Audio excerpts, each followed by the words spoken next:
Hey guys, welcome back to the channel. This is story about what if Naruto trained by Hiruzen and Danzoo part 1. Before I start, please do support for more amazing content and comments for part 2. Do consider to subscribe my channel and share my video to your friends and check out the description as well. Let's start the video. Sarutobi Hiruzen stalked through the corridors of the Hokage Tower, a yellow bundle clutched in his arms. His destination, the council chamber of Konoha. Anyone who noticed him moved aside, sensing the pure rage on his face and the powerful aura of Kami no Shinobi. The title of God of Shinobi was not easily earned. Only two individuals in the elemental nations were known to hold it: Hiruzen Sarutobi, who had led Konoha through two of the three great ninja wars, and Hashirama Senju, the first Hokage and wielder of the feared Mokuton Kekkei Genkai. It could not be said that Hiruzen had lost his strength, but people are strongest during their prime years. The cute little bundle of innocence was in his arms. He was a remarkably calm infant, having cried only briefly upon his birth from Kushina. He was peering curiously towards Hiruzen's face, and Hiruzen's anger melted away at the sight. He smiled at the boy, smothering him gently, and went towards the gates of the council chambers. Automatically, 4 guards surrounded him as he approached, and they opened the gate for him to enter. Danzoo Shimura, the Yami no Shinobi Darkness of the Shinobi, was a shrewd man who was also the former rival and friend of Hiruzen. In his prime, Danzoo had started a shinobi foundation known as Na, aka Root. He was feared as well as respected throughout the entire population of Konoha. Danzoo looked towards the civilian council. Scum, disgrace, greedy bastards. They were a bunch of power-hungry fools who only wanted to stash as much wealth as they possibly could. They had their seats through the trade that connected the elemental nations together. Danzoo, himself, respected power. He once was a very ambitious man who wanted Konoha to be at the top of the elemental nation, but the death of his son, Sora Shimura, broke his will. It wasn't just the death alone, but Sora's last words. At the edge of his life, he said, the sacrifice was for the peace. Even an apathetic person like Danzoo was stricken to his core when his son took out an entire battalion of 200 ninjas with his death, through a technique known as angle flash. Danzoo abandoned all of his ambitions that day. Root was disbanded, and its agents were merged with regular ANBU Black Ops, yet he kept 10 agents for his own safety and as reserves. The civilian council was in chaos over the destruction caused by the Fox Demon. Hiruzen entered the room through double doors, 2 umbu stationed on each side. He set the boy in the arms of a cat-masked umbu, and went on to stand in front of the Hokage's seat. A fat man named Hiroki Take stood up and asked, "Where is the Yandame-sama? We need to discuss the repair of the village, plus we need funds for the infrastructural damage across the village." Shikaku Nara was a tall and thin man with 2 distinct scars adorning his face, one on his left cheek and another on the forehead on the same side. He was known as a genius of his own league and was the current clan head of the Nara clan. Standing up, he bowed to the previous leader before speaking. "Sandame-sama, we need to discuss the losses of our shinobi we have incurred, as well as the need to deploy more guards across our village boundaries, so that no spy can exploit our weakened state for their benefit." Hiruzen looked at the council for a moment without any expression on his face and replied, "I am very sorry, and I regret to inform you this, but our Yandame Hokage, Minato Namikaze, gave his life to defeat Kyuubi and seal it within a vessel." A pin-drop silence spread through the council chamber for a few minutes before some began to murmur, and others started to whisper about the loss. The silence was broken by a firm but experienced voice of Danzoo Shimura. "What about his successor, Hiruzen? It appears that Minato hadn't chosen a successor before his untimely death. Therefore, I will be assuming the role of Hokage once more, and serve you until I choose a successor," Hiruzen stated confidently. "Very well, Sandame-sama," Danzoo said firmly, using the leader's former title to show his acceptance of the decision. Before any other civilians could speak, Satsuki Yakima interjected. She asked, "What about the repair costs? Who will pay for that? And what about the Kyuubi vessel? Who is it? How do we know it's safe to let it live? If the Yandame-sama couldn't defeat it, then what will a damned seal do? Why shouldn't we complete what the Yandame-sama started?" She glared at the yellow bundle with hate and disgust. This was what Hiruzen feared. He had hidden the identity of the Kyuubi's vessel due to the feelings of animosity borne by the villagers toward the monster. He knew the seal was safe, and any person with some knowledge in Fuinjutsu could confirm that. He also had full trust in his successor's skills. He contemplated for a moment and looked toward Danzoo, who nodded firmly, signaling his support as a friend in this situation. Sandame replied, "The boy is in safe hands with my umbu here, and the seal will lock up Kyuubi up for a long time within the boy's body. His name is Naruto Uzumaki, and he is to be treated as a hero of the leaf because of his burden." That caused 5 raised eyebrows, those belonging to Hayashi Hyuga, the clan head of the Hyuga clan, Suminazuka, the clan head of Inazuka clan, Fugaku Uchiha, the clan head of Uchiha clan, Naro Shikaku, commander of the Leaf Force and Hokage's strategic advisor, and Danzoo Shimura. Hayashi was on the same genin team as Kushina, and knew there was only one Uzumaki in the village. Same could be said about Sum, who was a partner in pranks with Kushina and one of the 3 friends of the Redhead. Fugaku's wife was friends with the Red Trouble. Naro Shikaku was a genius and just figured it out, and nothing was hidden from the Shimura clan's head. Soon after the announcement, an uproar echoed on both sides of the council. The entire civilian council supported the execution of the said demon. However, from the shinobi side of the council, 3 clans opposed the Hokage's decision. One was a lowly clan, second was the Kurama clan, lastly and most shockingly, the Uchiha clan. Enough! Hiruzen roared, and the entire chamber felt the aura of the legendary shinobi the next moment. All the people, except Danzoo, were on their knees, sweating profusely. While most of the civilian councilors fell unconscious under the intense gaze of Hiruzen, Nico spoke fearfully to the Hokage. Hokage-sama, the boy is terrified. I request you to please stop this aura. The Sandaime glanced at the baby and saw the terrified expression on his face. The child had also wet his diaper. Hiruzen restrained his killer intent, and everyone unknowingly released the breaths they had been holding. The Sandaime glared toward Murakumo, the Kurama clan head, who flinched and lowered his gaze. However, Fugaku Uchiha looked directly back at the Sandaime and said, Hokage-sama, I do not mean to offend you. And I truly believe in the skills of our renowned Yondaime, but the boy is a burden and should be dealt with accordingly. We should either eliminate him or use him as a weapon. Fugaku Uchiha was a very ambitious and competitive man. He was the rival of Minato, more like a true enemy. He despised non-Uchiha and coveted the mantle of Hokage. Make no mistake, not for the peace or safety of the village, but for power. Yes, Fugaku Uchiha was a power-hungry man, and Hiruzen knew that Naruto was a source of irritation for the Uchiha clan head. Some Inuzuka erupted in profanities at the proclamation of the Uchiha clan head. She was friends with the pup's mother, so this pup was a part of her pack, and she would not allow anybody to harm a single strand of hair on this boy's body. No, Naruto is safe and the Kyuubi's chakra is locked up safely inside the seal. As of today, Naruto's status as a Jinchuriki is an S-rank secret, and anybody found discussing it will be executed. Naruto will be under the regular and direct surveillance of top Anbu agents, and anyone who dares to put a single scratch on the boy will be executed publicly. Fugaku nodded, feigning neutrality on the outside, but from within he was seething.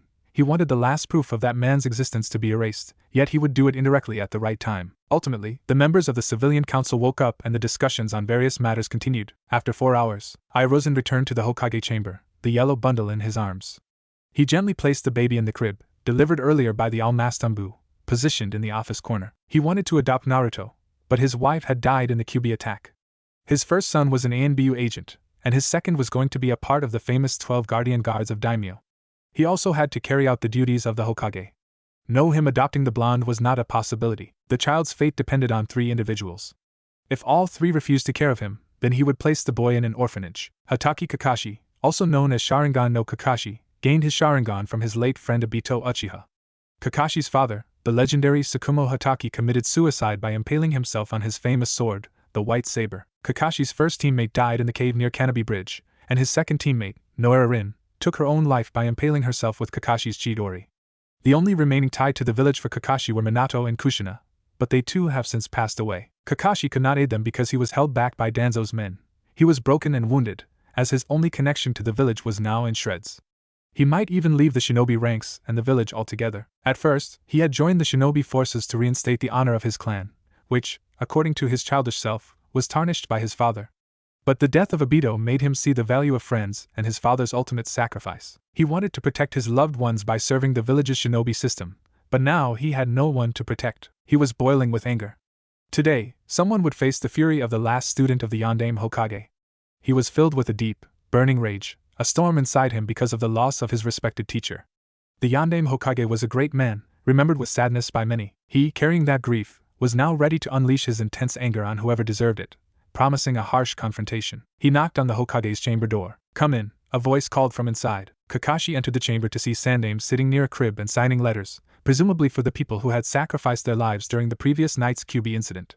Some of his anger melted away by the look on the face of the old and tired leader of the village, who had reclaimed the mantle. The face was a reflection of the decision that he had taken for the betterment of the village, a reflection of the lost ones, a reflection of regret, a reflection of the burden that he had shouldered so that the village did not fall into the leadership of people like Orochimaru. Sandaime sensed a presence and looked up to see Kakashi standing in front of him. Kakashi's eyes were bloodshot and puffy, probably due to crying over the loss of his teacher. His hands were clenched, a clear sign of stress and frustration. He stood up and walked toward Kakashi. "I am sorry, my boy," he apologized, placing a hand on the masked Anbu's shoulder. "It seems we are on the familiar yet unwanted turf again.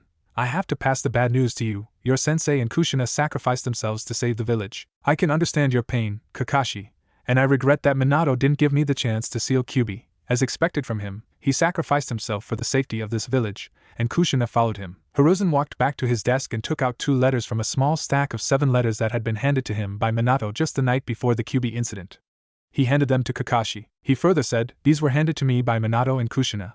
They stressed to me that only your eyes should see them. You may not know this, but they were suspicious of the events, as the seal on a Jinchuriki is weakest during childbirth." Sandaime handed the letters to Kakashi sadly and motioned for him to take a seat on the sofa and read them. Kakashi opened the first letter, which was titled Minato to Kakashi. It read, "Dear Kakashi, I am proud that I found a student like you. You are my son above all else. I am writing this letter before the night of Kushina's delivery, and if you're reading this, then I am gone. I apologize for leaving you alone, Kakashi. I know you have endured much in your short life, but your determination is strong. I want you to look after your younger brother, Naruto. I trust that you will guide him on the right path. If we both die, then you are his only support in the village. I just want you to take good care of yourself and make sure Naruto doesn't go down the wrong path. Love, Minato." By this point, Kakashi's mask was damp with tears. He had always looked up to his teacher as a second father. He put the letter back in the envelope and pocketed it before going on to read the second letter, which was addressed to him by Kushina. It read, "Dear Kakashi, I don't want to write a lengthy speech for you. I always viewed you as my son. I entrust Naruto to you. Please take good care of both of you. Kushina." Kakashi knew that Kushina was not good at describing her feelings through words. She was truly a lovely woman and was the only one capable enough to keep his sensei in check. His train of thought went to the name Naruto. He looked up toward the face of the Hokage expectantly. Sandaime saw the various emotions playing across the silver-haired Umbu's face. Sadness, fondness, grief, and finally, hope. He looked up into Hiruzen's eyes, and Hiruzen understood what he was about to ask. He motioned him toward the crib. Kakashi, with shaky legs, got up and staggered over to the crib. Akashi peered into the small wooden bed. He almost felt a wave of fear seeing those deep blue eyes, so much like his kind teacher's, on Kushina's face. The little baby had 3 soft lines on each cheek and a bright patch of yellow hair on his small head. Naruto looked up at Kakashi with wide, curious eyes. Kakashi reached out his hand, wanting to touch the soft skin of the boy's face, but he quickly drew it back. A strange feeling washed over him, a mix of sadness and a gentle warmth. The child reminded him so strongly of his beloved sensei. It was almost like looking at a tiny ghost. Sandaime watched the scene with a small frown. He now understood that Kakashi was not in the right mind and couldn't take care of himself, or this child. Moreover, if Kakashi was this messed up, then he didn't want to know what would be the state of Jiraiya after he came to know about this whole incident. Yes, the second person on the want to confirm list was Jiraiya, a figure of immense renown and complex connections. He was not only one of the prized students of the wise Hiruzen, the third Hokage, but also a distinguished member of the legendary Sannin, a trio of ninja whose power and influence shaped the very landscape of the shinobi world. Furthermore, Jiraiya held the significant role of sensei to the brilliant and self-sacrificing Minato Namikaze, the fourth Hokage, a bond forged in respect and mentorship. Adding another layer to his involvement, he was the designated godfather of the newborn Naruto, a responsibility he now considered with a heavy heart. He walked towards Kakashi and placed his hand on Kakashi's shoulder. "Kakashi, I know he is your last hope and connection to your sensei, but right now you are not in the right state of mind to take him under your care." Kakashi's eyes widened, and he looked toward the face of the Hokage. "But we both are brothers in everything but blood," Kakashi said. "I will take good care of him. Please let me have his custody." The Hokage looked sympathetically towards the boy and said, "I am sorry, Kakashi, but I can't do that. You aren't in the right state of mind to take care of him. I understand your reasons and respect them, but you should also consider my reasons. However, fear not, Kakashi. I'm not going to separate him from you. You will be his guardian. And I am assigning another shinobi to look after the boy," clarified Hiruzen. He signaled his Umbu with a subtle hand movement, and instantly, one of them materialized before him, kneeling respectfully. "Bring me the new recruit from the Chunin department. She was recruited yesterday," he ordered. 5 tense minutes passed before the doorway yielded a figure. A shinobi, clad in full-body mesh armor as a base layer, emerged. Over this, she wore a striking purple top paired with a practical black short skirt. Her legs were encased in distinctive net leggings. The newcomer was Mitarashi Anko. "Kakashi, you and Anko have an S-rank long-term assignment. Protect this child from all threats, internal and external. Anyone hostile enough to touch even a single hair on his head is to be eliminated," the Sandaime stated firmly. "You are authorized to extract necessary information before termination. Regular missions will continue, but your free time prioritizes his protection. You will never be deployed simultaneously. Do you both understand your mission?" The Sandaime's gaze was serious, and they both nodded in acknowledgement. Anko's mind raced with confusion. Why was a mere Chunin like her tasked with guarding a baby? And an S-ranked mission no less? Was this some form of subtle discrimination? But Kakashi understood. Considering the immense burden the child carried within him, The Sandaime Hokage of Konohagakure no Sato wasn't being discriminatory. He was ensuring the absolute safety of the son of two heroes, individuals who had selflessly sacrificed their lives, and effectively their son's life by making him a Jinchuriki. This was the bare minimum they could do for the boy. Hiruzen's choice of Anko wasn't arbitrary either. She was nearing the end of a probationary period following her return from Orochimaru's insidious lab the previous year.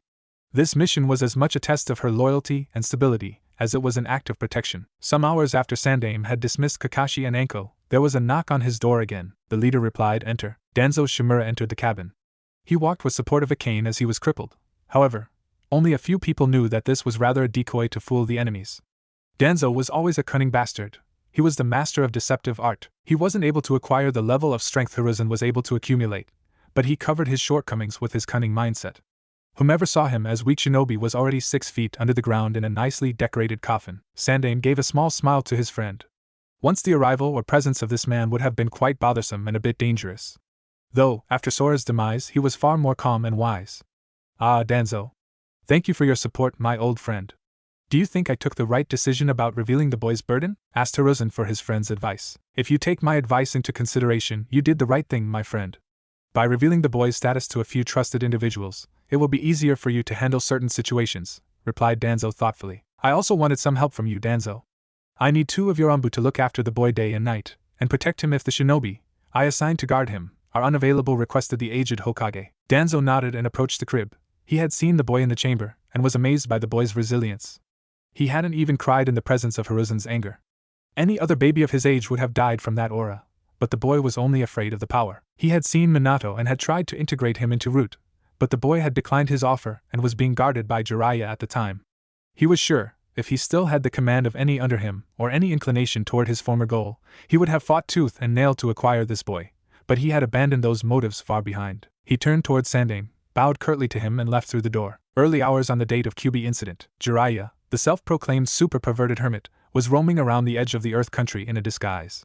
He was on his way to meet one of his contacts in the said country, currently in a small village known for its taverns and wine. He strolled into a red-pillared bar, and took a seat at the last table. After 10 long minutes, another cloaked figure joined him. "What news do you have for me, Dara?" asked Jiraiya to his contact. "There have been rumors about some tension arising in between Mad Bomber Deidara and Tsuchika Jinoki," informed the cloaked figure. "Anything else?" Jiraiya questioned after a brief ponder. "There also seems some tension arising between Kumogakure and Iwagakure." The man informed him discreetly. "Well, that's an interesting piece of news," said Jiraiya as he passed a pouch of coins to the cloaked figure. The cloaked figure caught it, and disappeared into the crowd the next moment. Jiraiya ambled back from the dimly lit bar, his mind already wandering towards finding a cozy inn for the night. Perhaps tomorrow, he'd explore the village further, seeking out a steamy public bath to soak his weary bones. Or maybe even a lively brothel to, shall we say, attend to his more colorful needs. But just as those thoughts began to form, a strange, insistent pull tugged at his very being. In the blink of an eye, faster than a startled sparrow and with the suddenness of a seasoned magician, Jiraiya was gone, leaving only the lingering scent of cheap sake. Jiraiya landed with a thud on the wet soil of empty Mayaboku. Standing in front of him were 2 familiar entities, Ma and Pa, the elder sage toads of the Toad Summoning Clan. "Hey, what's the meaning of this? Why did you summon me like that? You could have sent a toad to inform me," Jiraiya asked, pointing his finger at the 2 toads. "The messenger toad would have consumed unnecessary time to reach you, and the situation is urgent. Great Toad Sage Gamamara-sama has awoken up, and has a prophecy for you to hear," Fukasaku informed him sincerely. "Yeah, that old senile sage has been pretty adamant about only telling you his prophecy," agreed Shima offhandedly. This caused a bickering riot between the 2 toad sages regarding the conduct toward the ancient toad. Jiraiya just sweat dropped and went inside the cave, ignoring them both, grumbling about old mad toads and a senile Gamamaru. Jiraiya reached the throne of Old Toad, and stood in front of sleeping Gamamaru. After a lot of bickering, Shima and Fukasaku joined Jiraiya, with Fukasaku having a ball-sized bop on his head. Jiraiya just sweat dropped again, and asked, "Is this old senile gonna wake up or not?" He also got bopped on his head by Shima. "Hey! What's the big idea? You also called him senile, you fool."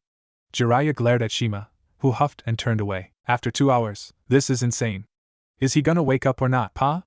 yelled Jiraiya irritably. "He just wakes up to eat, see young female toads dance, or to give prophecies sometimes," voiced in Fukasaku. Jiraiya pondered for a moment, and then grinned lecherously.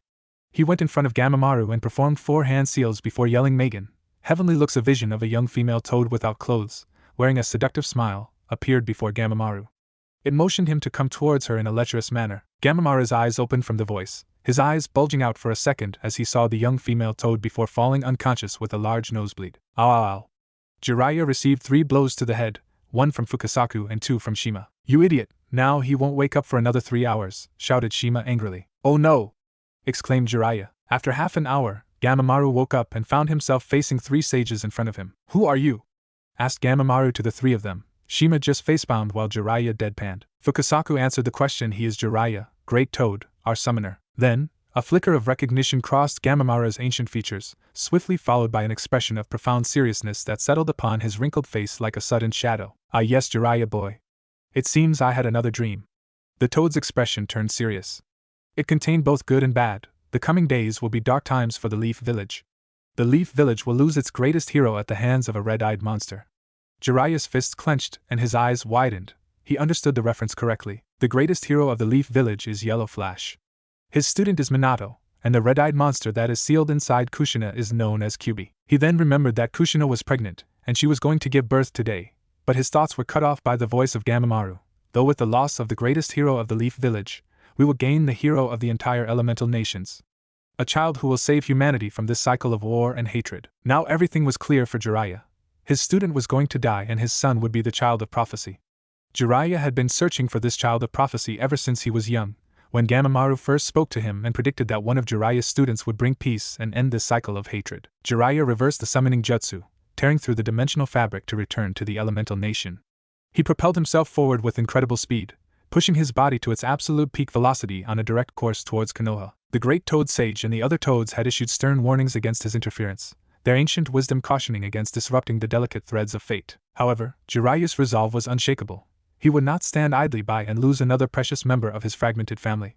Unknown to many, Jiraiya himself carried the scars of an orphan past, his parents lost to the brutal realities of the Second Shinobi World War, leaving him with their inherited wealth and a grand, yet empty, mansion. He had dedicated his youth to rigorous self-training, driven by a fierce desire to make his departed parents proud. When he finally earned the revered title of Sannin, he found a bittersweet satisfaction, certain they would have beamed with pride had they been alive to witness his achievement. Yet, the gaping void of loneliness always lingered, a dull ache in his heart. He had briefly attempted to fill this emptiness by caring for the war orphans in Amigakure, pouring his energy and resources into their well-being, only to be forced to abandon them due to pressing security concerns within Konoha. Years later, the devastating news of their demise reached him, deepening the existing wound. He then channeled his focus and unwavering dedication into Minato, nurturing his prodigious talent, pushing him to master every facet of the ninja arts, including the intricate complexities of Fuinjutsu. Minato had surpassed even his own considerable abilities, blossoming into a ninja of unparalleled skill and strength. Jiraiya loved Minato as the son he never had, finding a measure of solace and happiness in his surrogate family. But now, a new crisis loomed, threatening to shatter the fragile peace he had found, and his protective instincts roared to life. 14 hours after Kyubi incident, a white blur passed through the Konoha gates. The gate guards didn't need to check the individual's identity, as there was only one man who wore red and green robes and had white spiky hair. Jiraiya, of the legendary 3. He was running at full speed until he saw the devastation of over 1/5 of the Leaf Village. The repair work was underway. Jiraiya headed directly for the house of his student, which was located on the outskirts of the forest at the top of Hokage Mountain.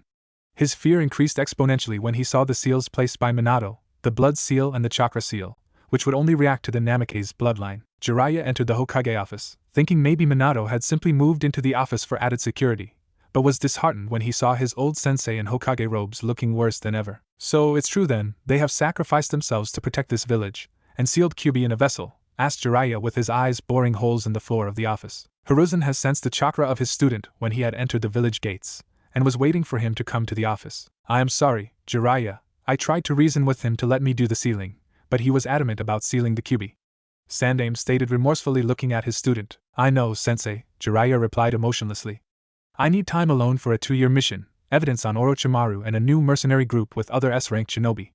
Jiraiya's voice remained emotionless, but Hiruzen caught the subtle twitch in his hand, indicating regret and guilt. I know this isn't the right time, but could you please just take a look at the vessel's seal and confirm that it's secure?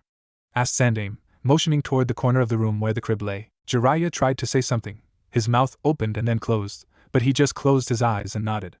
Hiruzen motioned him toward the crib, and Jiraiya went near it. Just like Kakashi, he was stunned and aghast. In front of him was a mop of yellow hair and blue eyes on the face of Kushina Uzumaki. Is he there? Were only words that Jiraiya can muster up to say, yes. Isn't he a replica of them, Jiraiya? He has Minato's hairs and eyes, with Kushina's face. Hiruzen agreed softly. He asked hesitantly, "Can I touch him?" Hiruzen nodded positively. Jiraiya took the baby in his arms, finding it to be a healthy boy. Jiraiya felt a pull from the boy, who looked at him happily as if he knew him. The moment was interrupted by the soft yet firm voice of Hiruzen. "He is all yours, Jiraiya," the old Hokage informed him. "As your godfather, you are his first guardian. Therefore, you must make all the decisions for him until he becomes a shinobi." But isn't she also one of his godparents? What if she wants his guardianship? Beside, I can't travel and run a spy network with a kid in my care.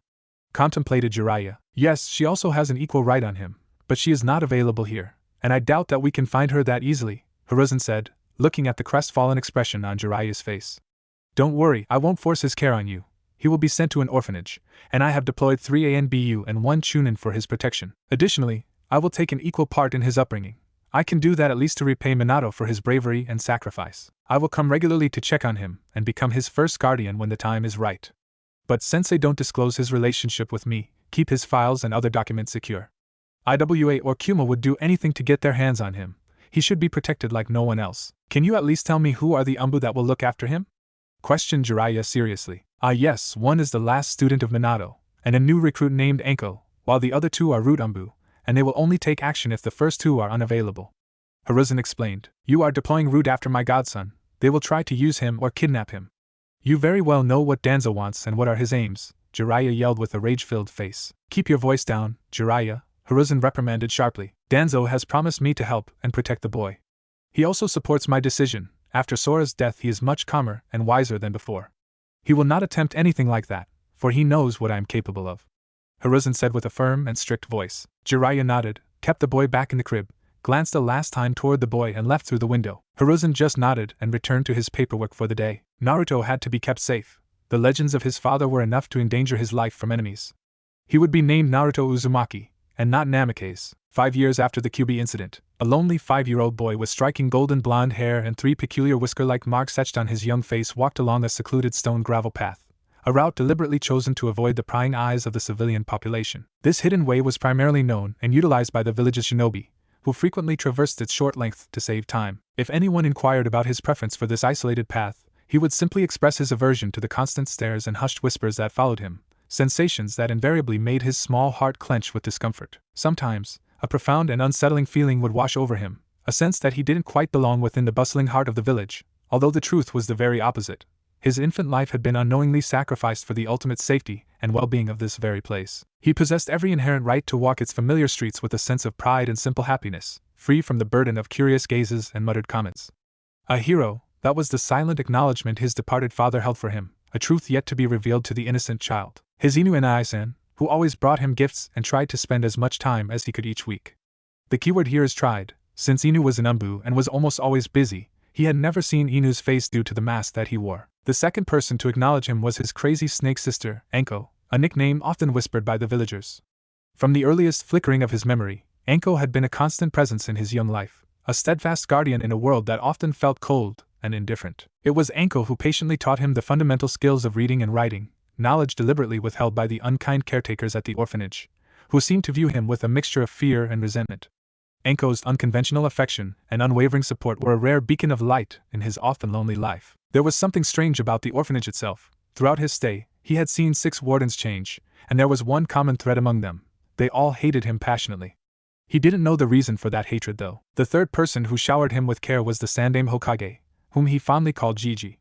The old man had consistently been a source of support, treating him to steaming bowls of ramen at Ichiraka's every Saturday. Gigi always spoke of the village and its inhabitants as one large family, a sentiment that often felt distant yet comforting to him. He also instilled in Naruto the solemn duty of a Hokage, to protect this very family. The remaining 2 individuals who offered him genuine warmth resided at that beloved ramen stand, Tochi and Aya Michiraku. They were the only other souls in the entire village, besides his snake sister and Gigi, who never met his gaze with disgust or fear. Their interactions were always filled with kindness and a gentle affection that soothed his often aching heart. Naruto wanted to become the Hokage, so that one day the villagers would no longer ignore him. He wanted to earn the respect of his fellow villagers. As he turned a corner, he saw a single person in a Jonin flak jacket, wearing the leaf Hittite, standing in the middle of his path. He was leaning against the fence and looked at him with that familiar disdain. Naruto turned around to take an alternate route, only to be stopped by a kunai that landed at his feet. "So you're my assignment, huh? It'll be damned easy," Just a swing of my kunai, and your head will roll on the ground. The rough voice of the man mocked. Naruto was stunned. He had practiced with blunt kunai given to him by Anko, whom he had pestered to train him in shuriken and kunai throwing. But these real kunais were razor sharp and being thrown at him with an intent to kill. Naruto was brave but not an idiot. He knew that a jonin was far stronger than him, and he didn't stand a chance against him. He started to sprint the other way but was easily subdued by the man.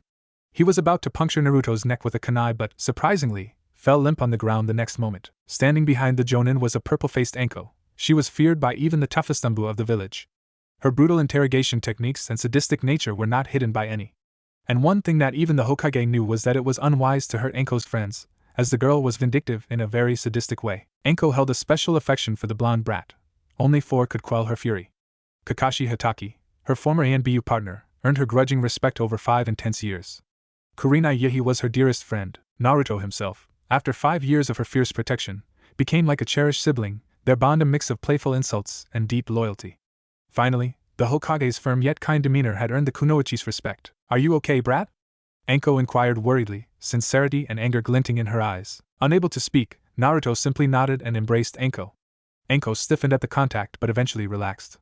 Their silent hug lasted another 2 minutes before they separated. Naruto's small and soft voice cut through the silence. "Why did he attack me, Nei-san?" "He was a traitor, Naruto. He was on his way to desert the village, and attempted to use you as a distraction, or most probably a hostage," Anko lied swiftly. She reached out to the jonin's body after extracting herself from Naruto, and sealed the body in a stasis seal. Naruto shook his head to accept the answer, but deep down, Naruto suspected that it wasn't true. He couldn't explain how, but he could sense and feel others' emotions, even if they were trying to hide them, like Gigi always felt guilt and love when interacting with him. Ini Nei-san felt hope and comfort around him, and Anko Nei-san felt happiness and satisfaction by his side. Naruto's musings were cut short by Anko's voice. "By the way, what are you doing out here so late, Gaki? Don't you have to return to your orphanage?" Naruto just hung his head and shook it sadly. "The mean lady at the orphanage said I was no longer welcome there, and should find another home." That bit Anko started to curse the foul lady but halted, noticing Naruto was still there. The last time she had cursed around Naruto, he had repeated it in front of the Hokage, and Anko had received a good lesson on how to properly behave around children. "Let's go and see Hokage-sama then, he will surely have a solution for this," conceded Anko after contemplating for a moment. Half an hour later, there was a knock on the door of the Hokage's chamber. "Enter," replied the elderly leader. The Sandaime looked up from his towering paperwork as the bright yellow of Naruto and the stormy expression of Anko entered his chamber. The late hour and Anko's obvious displeasure immediately signaled to the Hokage that something was amiss. "Hey Gigi?"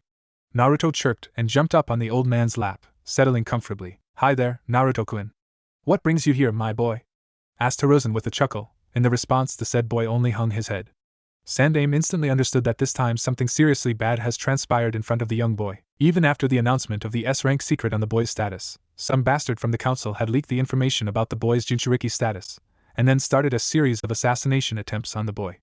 The last one being this jonin, who was contracted by a civilian councilman. Sandaime flashed Anko a questioning gaze. In response, she made a discreet umbu sign for fake explanation and explained the situation to the village leader. "It still doesn't answer why you were outside. Shouldn't you be in the orphanage at this time of the day?" asked the Sandaime Hokage anxiously. "It wasn't safe for Naruto to roam around the village at this time of the day," Naruto said sadly. "The mean lady wouldn't let me enter." "Oh, that's unfortunate." "Care not, Naruto. I will look into this matter personally and will arrange a different accommodation option for you. Until then, go rest in the 4th room from here," said the Sandaime, frowning a little. Naruto muttered something under his breath and climbed down from Hiruzen's lap before walking toward the gate of chamber. "What did you say, my boy?" asked Hiruzen softly. "I want you to train me to become a strong ninja just like you, Gigi. I was scared when that man attacked me, and couldn't move. Please train me. Next time, I don't want to freeze or have to rely on anyone else for help," said Naruto determinedly. For a moment, Hiruzen saw a vision of a similar-looking blonde with the same pleading expression, begging for the permission to enter the war. Hiruzen pondered on the request. Naruto was a brave, determined, and smart kid. Hiruzen was sure that one day Naruto would even surpass his own father. It would cause a lot of disarray in the council, as they didn't want Naruto to become strong, but Hiruzen had firm control over them, and would rule over their bickering. "I will see to it, my boy," Hiruzen stated, nodding to himself. Naruto nodded, and left the chamber towards his assigned room. Sandaime returned his attention to Anko, and asked her to explain the real story behind the whole fiasco. After a brief recounting of the events of that evening, it appeared that the jonin was Yuri Akasura, a low-level jonin who had qualified for the jonin exam last year in Takigakure, securing 5th rank in the final round. He was given this assignment by Hakudo Yasuda, a man who managed the steel trade and held a position on the council. However, Yasuda was already on the list of people suspected of treason. Sandaime ordered her to keep the Jonin alive as evidence against Yashoda's crimes, and dismissed her. It was risky to keep Anko with him while he interrogated the man. She was brutal and somewhat brash when it came to the safety of her loved ones. Hiruzen bent down to the last drawer of his desk, and took out a scroll with red corners and green ribbon tied to it. He opened the scroll, which was littered with various kanjis and seal arrays. He cut his finger and spread a little amount of blood on the scroll, and made 5 necessary hand signs. There was a puff of smoke and a red toad with green stripes and purple lips appeared out of it. I want you to take a message to Jiraiya. Tell him that he needs to make some important decisions regarding his godson. I want him in my office by tomorrow evening, or else, I will strip him of his privileges, and force him to complete 25 D-ranked missions. Hi Hokage-sama, croaked the toad, and vanished in a puff of smoke. With the hand seal, Hiruzen summoned 2 Umbu agents who appeared before him, their voices echoing, Hokage-sama, inform all the councilmen to gather in the chamber in half an hour, and arrest the warden of the orphanage. I want her sent to Ibiki Marino. Ordered Sandaime. Both the Umbu vanished after nodding. Nico, unseal the prisoner out of scroll and bring him to the chamber in half an hour. He tossed the scroll that was caught by the said Umbu. She nodded in confirmation, and receded back in the shadows. Half-hour later in council chamber, both sides of the council was assembled and were murmuring about the sudden call from the Hokage. The Hokage entered the chamber, followed by 4 Umbu agents and a 5th, cat-masked Umbu who trailed behind them with a handcuffed man. The shinobi side of the council was confused by the sudden appearance of a bound man, although it was evident that the man had committed a heinous act to be brought before the council for jurisdiction. Sandaime took his place on the seat of Hokage, and began addressing the council. As you all know, I have called this urgent full-body meeting. I believe you all remember about Naruto Uzumaki. His status was to be kept secret from the people outside this chamber, yet someone from this council leaked that particular information, endangering one of our village's residents. He said with disappointment clearly in his voice. As a result of that, there have been several attempts on the life of the little boy. Though, all the attempts were dealt with by the Umbu guarding him. I stand here, disappointed, as someone from this very council dared to hire a jonin to kill him.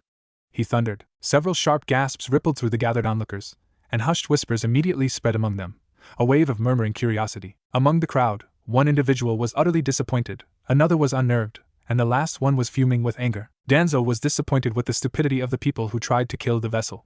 He didn't have any special connection to the boy, yet he couldn't deny that the boy had strong blood running through his veins. He had the capability to become a strong shinobi. Hayashi Hyuga frowned. He didn't know the Uzumaki boy personally, but the boy's mother was his teammate and a good friend who had helped him on numerous occasions. The enraged woman exploded in a torrent of profanity. I will rip off their arms and feed them to my dogs. Tell me who harmed Naruto, Hokage-sama. I will rip off their balls. Sum's ranting was stopped by a firm hand over her mouth. The Aburame clan head was the only one brave enough to take such a risk with the Inuzuka clan matriarch. Apologies, Hokage-sama. She is merely scared for the boy. We all are. She is just straightforward about her feelings. Aburame Shibi apologized. I certainly don't hold her reaction against her, Shibi. On the contrary, I would like to offer her a chance to do what she transpired when we catch the culprit behind this plot. Hiruzen responded calmly. This elicited gasps throughout the chamber. The Hokage was practically allowing Tsum to carry out her threats, which demonstrated just how seriously the village leader took this issue. Danzo's voice cut through the whispers. Nevertheless, who is responsible for the attack, Hokage-sama? That's what I also want to know, Hiruzen replied swiftly.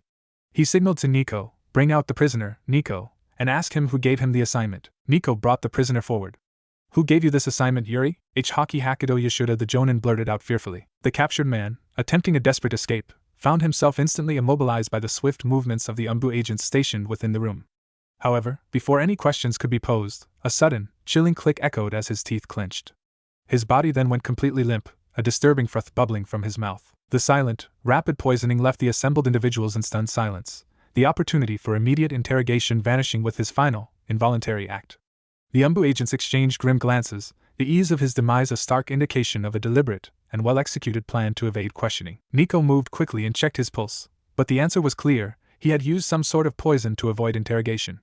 The Umbu guard present there checked his mouth and found traces of purple poison on his tongue. Sandaime motioned for her to take him out of the room. The culprit committed suicide out of fear of punishment or further disclosure, Hiruzen stated neutrally. Carry that man to Anko, or Inu, if he is present. He ordered one of guards, who nodded and went off to carry his order. The meeting was adjourned and the Sandaime Hokage of Konohagaku moved back to his office to complete the mountain of paperwork. The next morning, Hiruzen was seated in his chair, signing some papers pertaining to the circulation of weapons within the village, when a familiar chakra signature landed outside his window. The window opened, and Jiraiya jumped inside the office. Hey, sensei! Jiraiya waved his hands in the air as a greeting. Hiruzen facebombed at his student's lack of etiquette. Jiraiya wouldn't be Jiraiya if he became too serious. Nonetheless, he explained the situation regarding Naruto's security and the orphanage. To say Jiraiya was angry was an understatement. He was livid and was ready to kill the person responsible for this, but was calmed down by Hiruzen after he informed him of the events of the previous day. Now, what I want from you is permission. As you're his guardian, any decision regarding his accommodation and education must be taken only after your consent. Hiruzen stated suggestively. Permission? For what exactly? Jiraiya asked confusedly. For two things. First, I will give Naruto an apartment in the non-shinobi area. As his father's account has been frozen due to not having an official heir, the apartment is small but comfortable for use, explained Hiruzen, but was interrupted by Jiraiya before he could state the second need. No, my godson will not fend for himself and live in a paltry apartment. I have chosen a house in the shinobi living district. I will buy it. You'll give it to the Gaki, and all his expenses are to be managed through my account, Jiraiya said in a firm voice and handed a piece of paper to his sensei. Here, this is my account number and details. However, only you are to know about this, and you are the only one allowed to use this. At least you're a responsible godfather, Jiraiya, Hiruzen said proudly. And as I was saying before your interruption, the second need is that of training him. Hiruzen added, placing the parchment into one of the file on the desk. I want to take him as my apprentice, and teach him in the way of shinobi life, he stated. Jiraiya was shocked. Hiruzen Sarutobi had never taken an apprentice in his entire life. His genin team was a tradition that was to be followed by every jonin of the village, and to take such an interest in little Naruto was quite surprising. He pondered for a moment, but nevertheless agreed to sign the required form. He himself wanted to train his godson, but his sensei would nurture the boy ideally. It was a bitter irony. He was supporting his sensei to train his godson, when he and his teammates hadn't fared best in their own lives, even after being trained by the same man. That's done. Anything else you want to discuss about sensei? Jiraiya asked impatiently. Yes, there is another issue regarding him that I would like to discuss with you, Hiruzen said as he placed the papers in the same folder he had put the account details in. As you may already know, Enma and his family have vowed their allegiance to the Sarutobi clan, and they will not accept a shinobi from any other clan. Hiruzen paused for a moment before continuing. The dilemma arises when it comes to him signing the contract. You don't need to worry about that, sensei. I have already thought of adding that brat's name to the Toad summoning contract. You can teach him all about summons and their support in battles. Jiraiya replied back. Call him here. I will retrieve the scroll in meantime. He added. Sandaime signaled an Umbu to call Naruto. 2 minutes later, the door to the Hokage chamber opened, and the young boy entered leisurely. Jiraiya peered at the boy in front of him and was stunned by the similarities he shared with his parents. As the days passed, he grew more confident in his decision. Hey Gigi, what you got there for Naruto started but halted his words when he noticed the big man with white spiky hairs, dressed in a red and green obi, standing next to Hiruzen. Naruto-kun, the Sandaime began, I have some good news for you. He stopped, however, noticing Naruto's curious gaze fixed on Jiraiya. Jiraiya, too, felt a bit nervous under the intensity of the blonde's gaze. Well, Naruto-kun, I see you're interested in learning more about this man, Hiruzen said, gesturing toward Jiraiya. This is Jiraiya, my student and your godfather. The Sandaime had decided to reveal his identity to Naruto. After all, Naruto deserved a family, a chance to form some bonds. Naruto's eyes widened for a moment before quickly darting to the floor. What do you need from me, Gigi? If it's not something important, then I must go, he said. I will be in my room if you need me. He shut the door behind him as he exited the chamber. Jiraiya, you should go and talk to him. He's likely sad because you didn't try to reach him earlier. He has always been bullied and hated in the orphanage. I believe that if Kakashi, Anko, or I hadn't intervened in his life earlier, he would have turned out totally different, even resentful, I must say. It will be better for you both if you talk to him yourself and also inform him about his living arrangements and training, Hiruzen encouraged him, patting him on the shoulders. He stopped in front of the room Naruto had been assigned, and knocked on the door. I don't want to talk, Gigi, came a short reply. Jiraiya opened the door quietly to find Naruto sitting curled up like a ball on the bed. He took a seat beside Naruto, who looked toward him but didn't say anything. Jiraiya placed his hand on the boy's head and said, I am sorry, kid. Your father's death was a pretty big shock for me. He was more of a son to me than anything else, and you are just a perfect replica of him. I was unable to handle it all in such a short span of time, so I took some time off to rein in my emotions. Naruto looked up toward him with teary eyes and asked, Do you hate me because I look like them? No, it's just the opposite, kid, Jiraiya said, denying what he had said by holding his hand up to stop Naruto from saying anything further. You know, you just look like your parents. I knew, if I spent any more time with you, I wouldn't be able to leave you for my missions, and at that time I needed some time to handle those emotions, he said. Before Jiraiya could say anything else, Naruto tackled him into a fierce hug.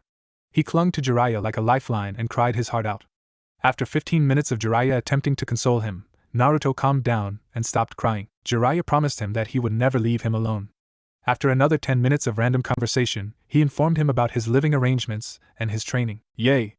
I'm going to have my own home. Can I invite Inu and Ai-sen and Enko Nei-sen over to my house? Asked Naruto excitedly. Jiraiya chuckled at the blonde's enthusiasm and answered, yep, you can call them. But only those two. No new guests without my permission, do you understand? Naruto simply nodded his head up and down in answer. Will Gigi really train me? He asked with wide eyes. Yes, he will. Jiraiya answered gently. Now, don't go telling others that I'm related to you. That will cause problems for you. I have many enemies, kid, and they will target you to take revenge on me, explained Jiraiya, taking a more serious approach. Naruto's face instantly changed, from playfulness to seriousness. He nodded his head sincerely. Jiraiya took down the huge red scroll from his back and unrolled it. Then he signaled Naruto to come closer. This a gift from me for your birthdays that I missed, Gaki. It's a very cool jutsu that will let you call toads to help you. He explained him further. Toads? Naruto looked a little skeptical. Can I have wolves, lions or something like that? Toads don't sound that strong. He whined, glancing at Jiraiya. What disrespect.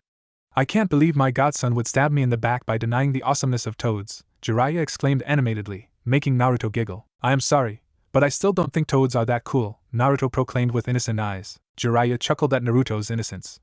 Believe me, brat, toad summons are far better than any other summon. Now stop whining so much, Jiraiya said as he laid out the scroll.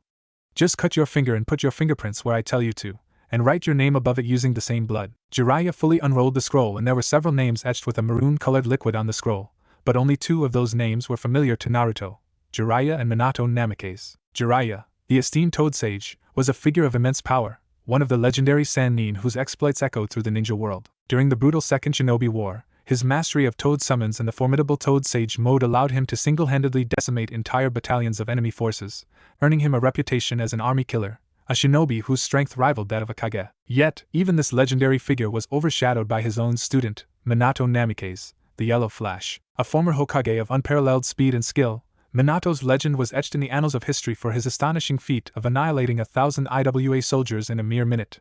His ultimate sacrifice in sealing the rampaging Kyuubi, the nine-tailed fox, further cemented his status. Minato was whispered to be the only known shinobi to have achieved the elusive SS rank in the elemental nations, a testament to his extraordinary abilities that warranted a chilling flee-on-sight order to any who dared to oppose him. His legacy as a protector and a force of nature remained unmatched. Naruto was jumping with excitement at the prospect of signing the summoning contract held by such legends. With a grimace, he quickly cut his finger and wrote his name beside Minato's, then thumbed his fingerprints below that. Jiraiya looked upon the name carefully for a moment before rolling it up and slinging it over his back. Now, Naruto, he said, looking him in the eye, you will not show your summoning skills to anyone but just Sarutobi-sensei and myself. At the right time, he will teach you everything about summoning. Jiraiya spoke sincerely. Naruto nodded affirmatively in response. Now that it's done, would you like to have some ramen? Asked Jiraiya, knowing his answer, and leading him to the Ichiraka stand. Ambu Interrogation Department. Enko dragged the bound Jonin to the torture cell for interrogation and eventual execution. Turning against a member of your own village was one of the most heinous crimes in Konoha.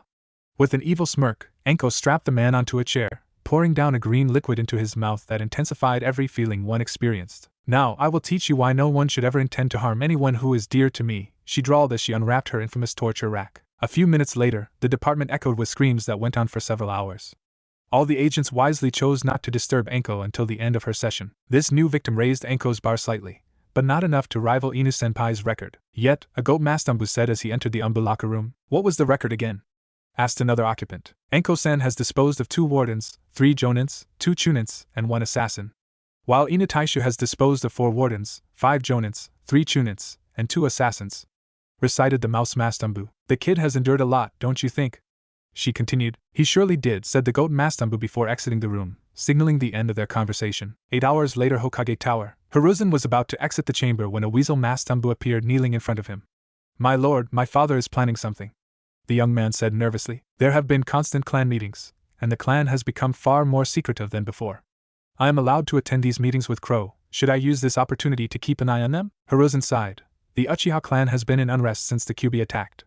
The village as a whole knew that the last time the fox had visited Konoha it was under the control of the Uchiha Madara. As such, the Uchiha have been under constant scrutiny by some idiotic villagers. Hiruzen and the council didn't even spare a moment to review those claims.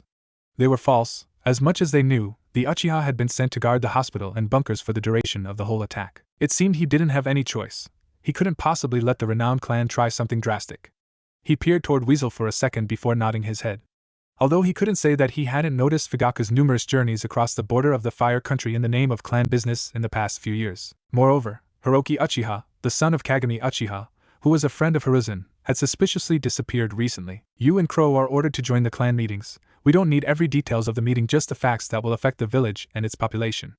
I also want you two to look after the case of Hiroki Uchiha, and you two are only answerable to me. Do you understand that? Hiruzen asked sharply. Weasel nodded and went on to relay the message to Crow. 7 years after Kyubi incident, Sarutobi Hiruzen was a slave driver. Those were the thoughts of one blonde boy. He was exhausted from his physical training and drenched in sweat from head to toe. His training regime had been set by Hiruzen 2 years ago, on the very day they first met. He still remembered that day clearly. Flashback 2 years ago, Naruto was truly excited as he was to be trained by his Gigi. Hiruzen had called him an hour ago, and he was standing in front of the old leader right now, who was in a training armor. So, what are you gonna teach me, Gigi? Naruto asked excitedly. I have some knowledge about kunai and shuriken. Are you going to teach me cool jutsu? When will you teach me summoning? Please tell me, Tebeo. Naruto's eyes were as wide as saucers, and he was bouncing up and down on his heels due to the adrenaline rushing through his veins. Hiruzen said gently but in a deep voice, Stand still, Naruto. Naruto stood at his place straight. You won't be learning jutsu this early. That will be in time but not presently. Hiruzen stated calmly. The blonde lost the smile and instead pouted. He wanted to learn some awesome jutsu from his Gigi. The first 1.5 years would be spent on your physical training, and you will learn and master a taijutsu style given by me, Hiruzen stated calmly. Physical? Will I learn to jump on roofs like Inu and Ai-san? Naruto asked with slight tilt of his head. No, I'll teach you a taijutsu style. That's how to throw punches and kicks. You'll also work on how fast you cool move. Hiruzen explained calmly. Then I'll train in the art of bukijutsu, and mastery over a weapon of your choice. He continued. Busibumi, what's that thing, Gigi? Naruto questioned, confused as he had never heard of that word before. Hiruzen said with a chuckle, That's called bukijutsu, the art of using tools like kunais, shurikens, and explosives. Then lastly, we will move on to jutsu training, said Hiruzen sternly. From today onward, you will address me as sensei during your training sessions, and I will not tolerate any laxness in your training. Do you understand me, Naruto?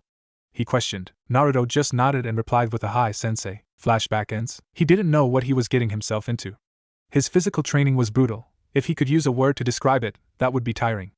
3 laps around the village, 100 push-ups, pull-ups, and 150 squats. Moreover, Hiruzen kept increasing the number of exercises by 25, and the running distance by 2 miles, every 6 months. Hiruzen taught him a taijutsu style called the hummingbird style. Unbeknownst to him, it was the taijutsu style that Minato had created for himself. The kata was divided into 6 levels. The first 2 taught stances and defenses, while the next 3 moved on to utilizing various parts of the body, and finally culminated in using Hiranashi. Naruto was to be trained only till 5th level, as he didn't know the Hirishin. For that matter, no one was able to decipher the move and the seal used in it, to copy it. Only the Hokage platoon knew the technique, and that too in a group of 3, not individual teleportation, as Minato himself had trained them in case of any emergency. Naruto had mastered the stances he'd been taught, and was now ready for the offensive moves. Jiraiya had returned several times to check on Naruto. On one of his birthdays he had taught the boy one of his personal jutsus, the invisibility cloak.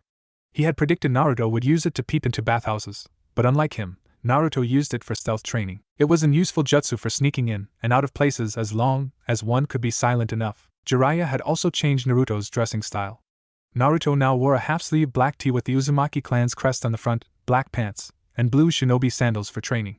For regular use, he wore a white tee instead of the black one, and an orange half-jacket over it. Hiruzen had started Naruto's weapon training months ago.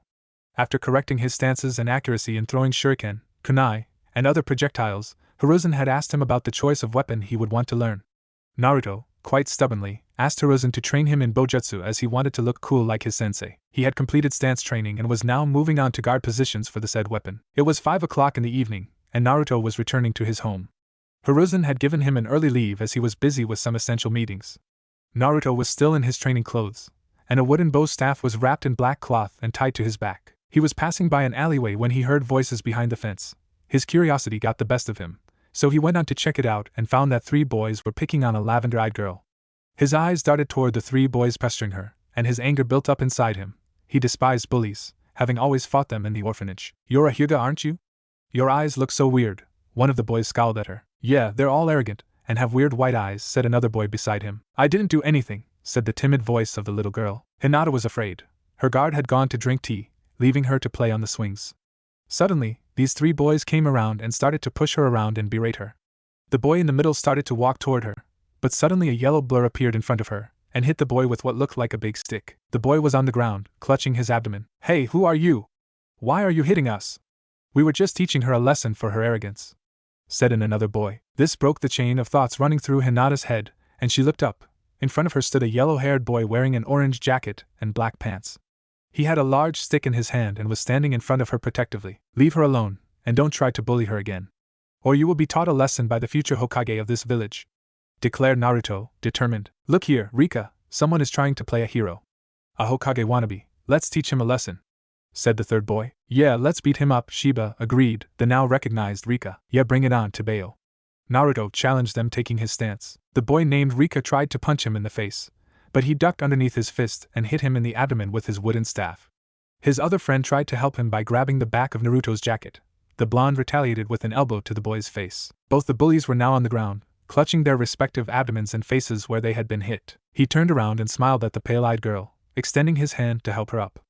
Hinata took his hand and pulled herself up, thanking him shyly for his help. Could I help you reach your home, Mom?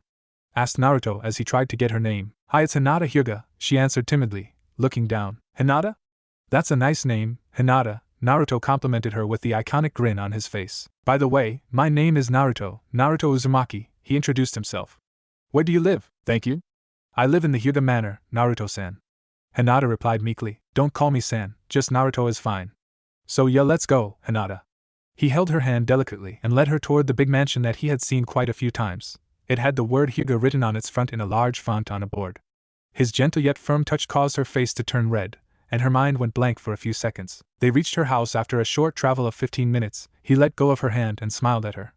She bowed her head and said a thank you before running inside clumsily. You're hunting princesses at this age, Gaki, came the amused voice of the one and only Toad Sage, Jiraiya. Impressive. Naruto turned around and glared at him for his comment, but nonetheless tackled him in a hug. How many times do I have to tell you to not do something like this in public, Baka? Jiraiya scolded him fondly. Let us go to your house, brat, Jiraiya said and held on to Naruto's hand to vanish in a seamless shunshin, only to reappear in Naruto's living room. They both failed to notice a Inu Mastumbu operative observing them, and smiling behind his mask. Naruto exclaimed, Eroaji, what are you doing here?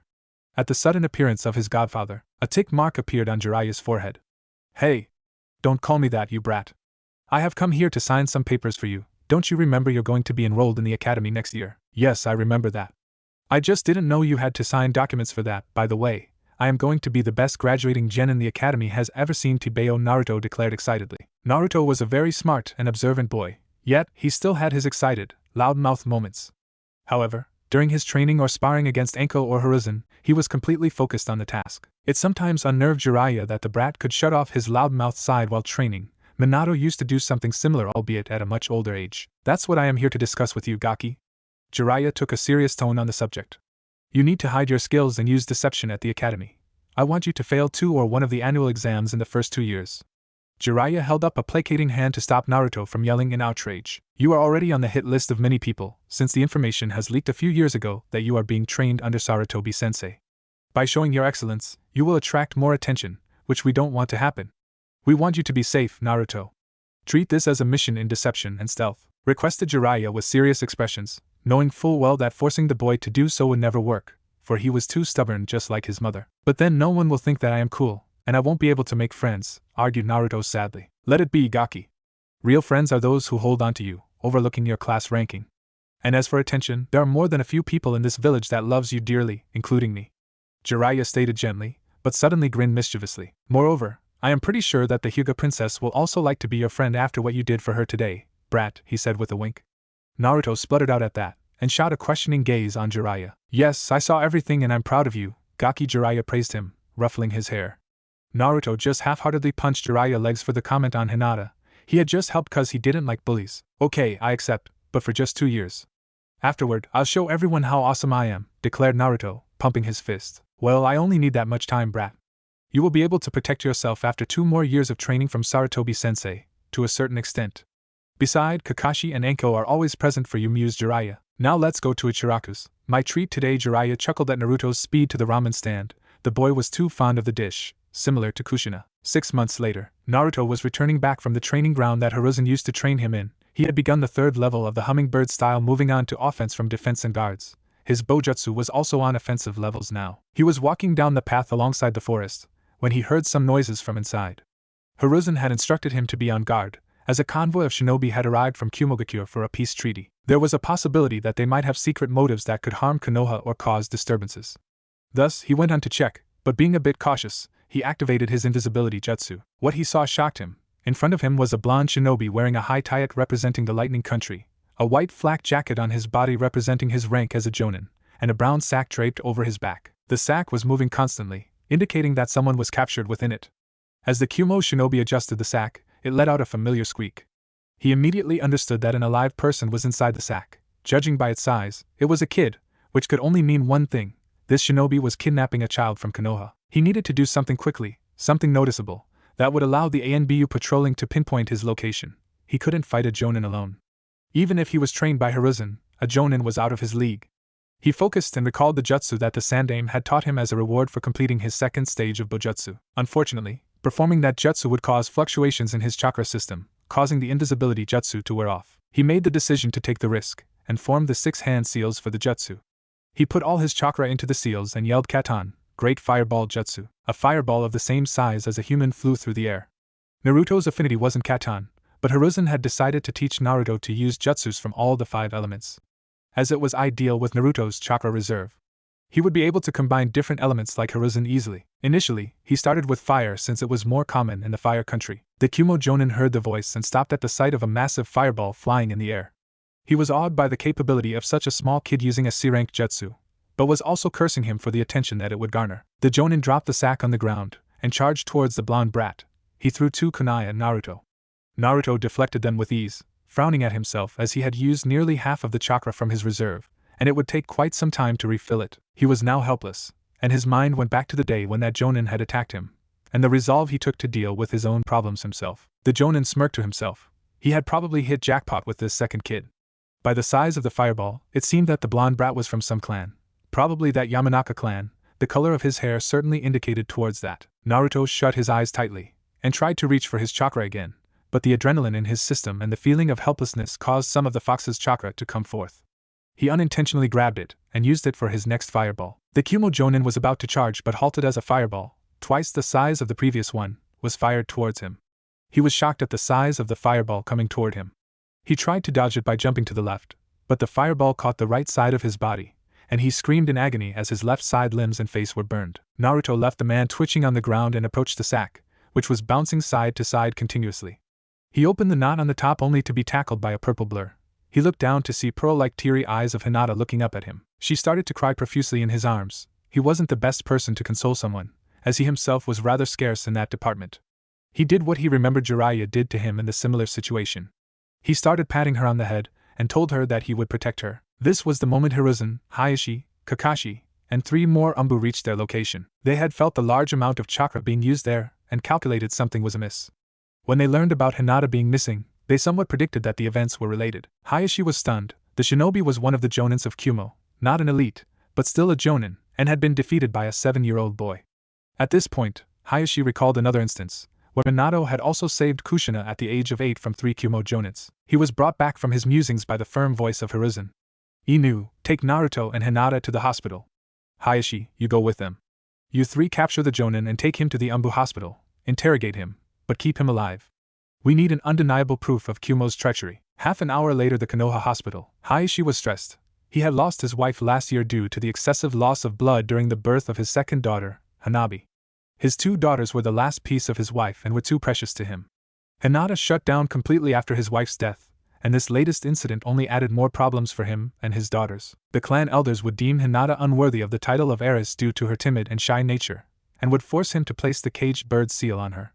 She would then be moved to the branch family, where she would be treated as a second-class Hyuga for the rest of her life. He can't let that happen. His wife would never forgive him for that. And his brother Hizashi won't tolerate it. Hizashi loved Hinata like his own daughter, and would definitely fight the whole clan for her.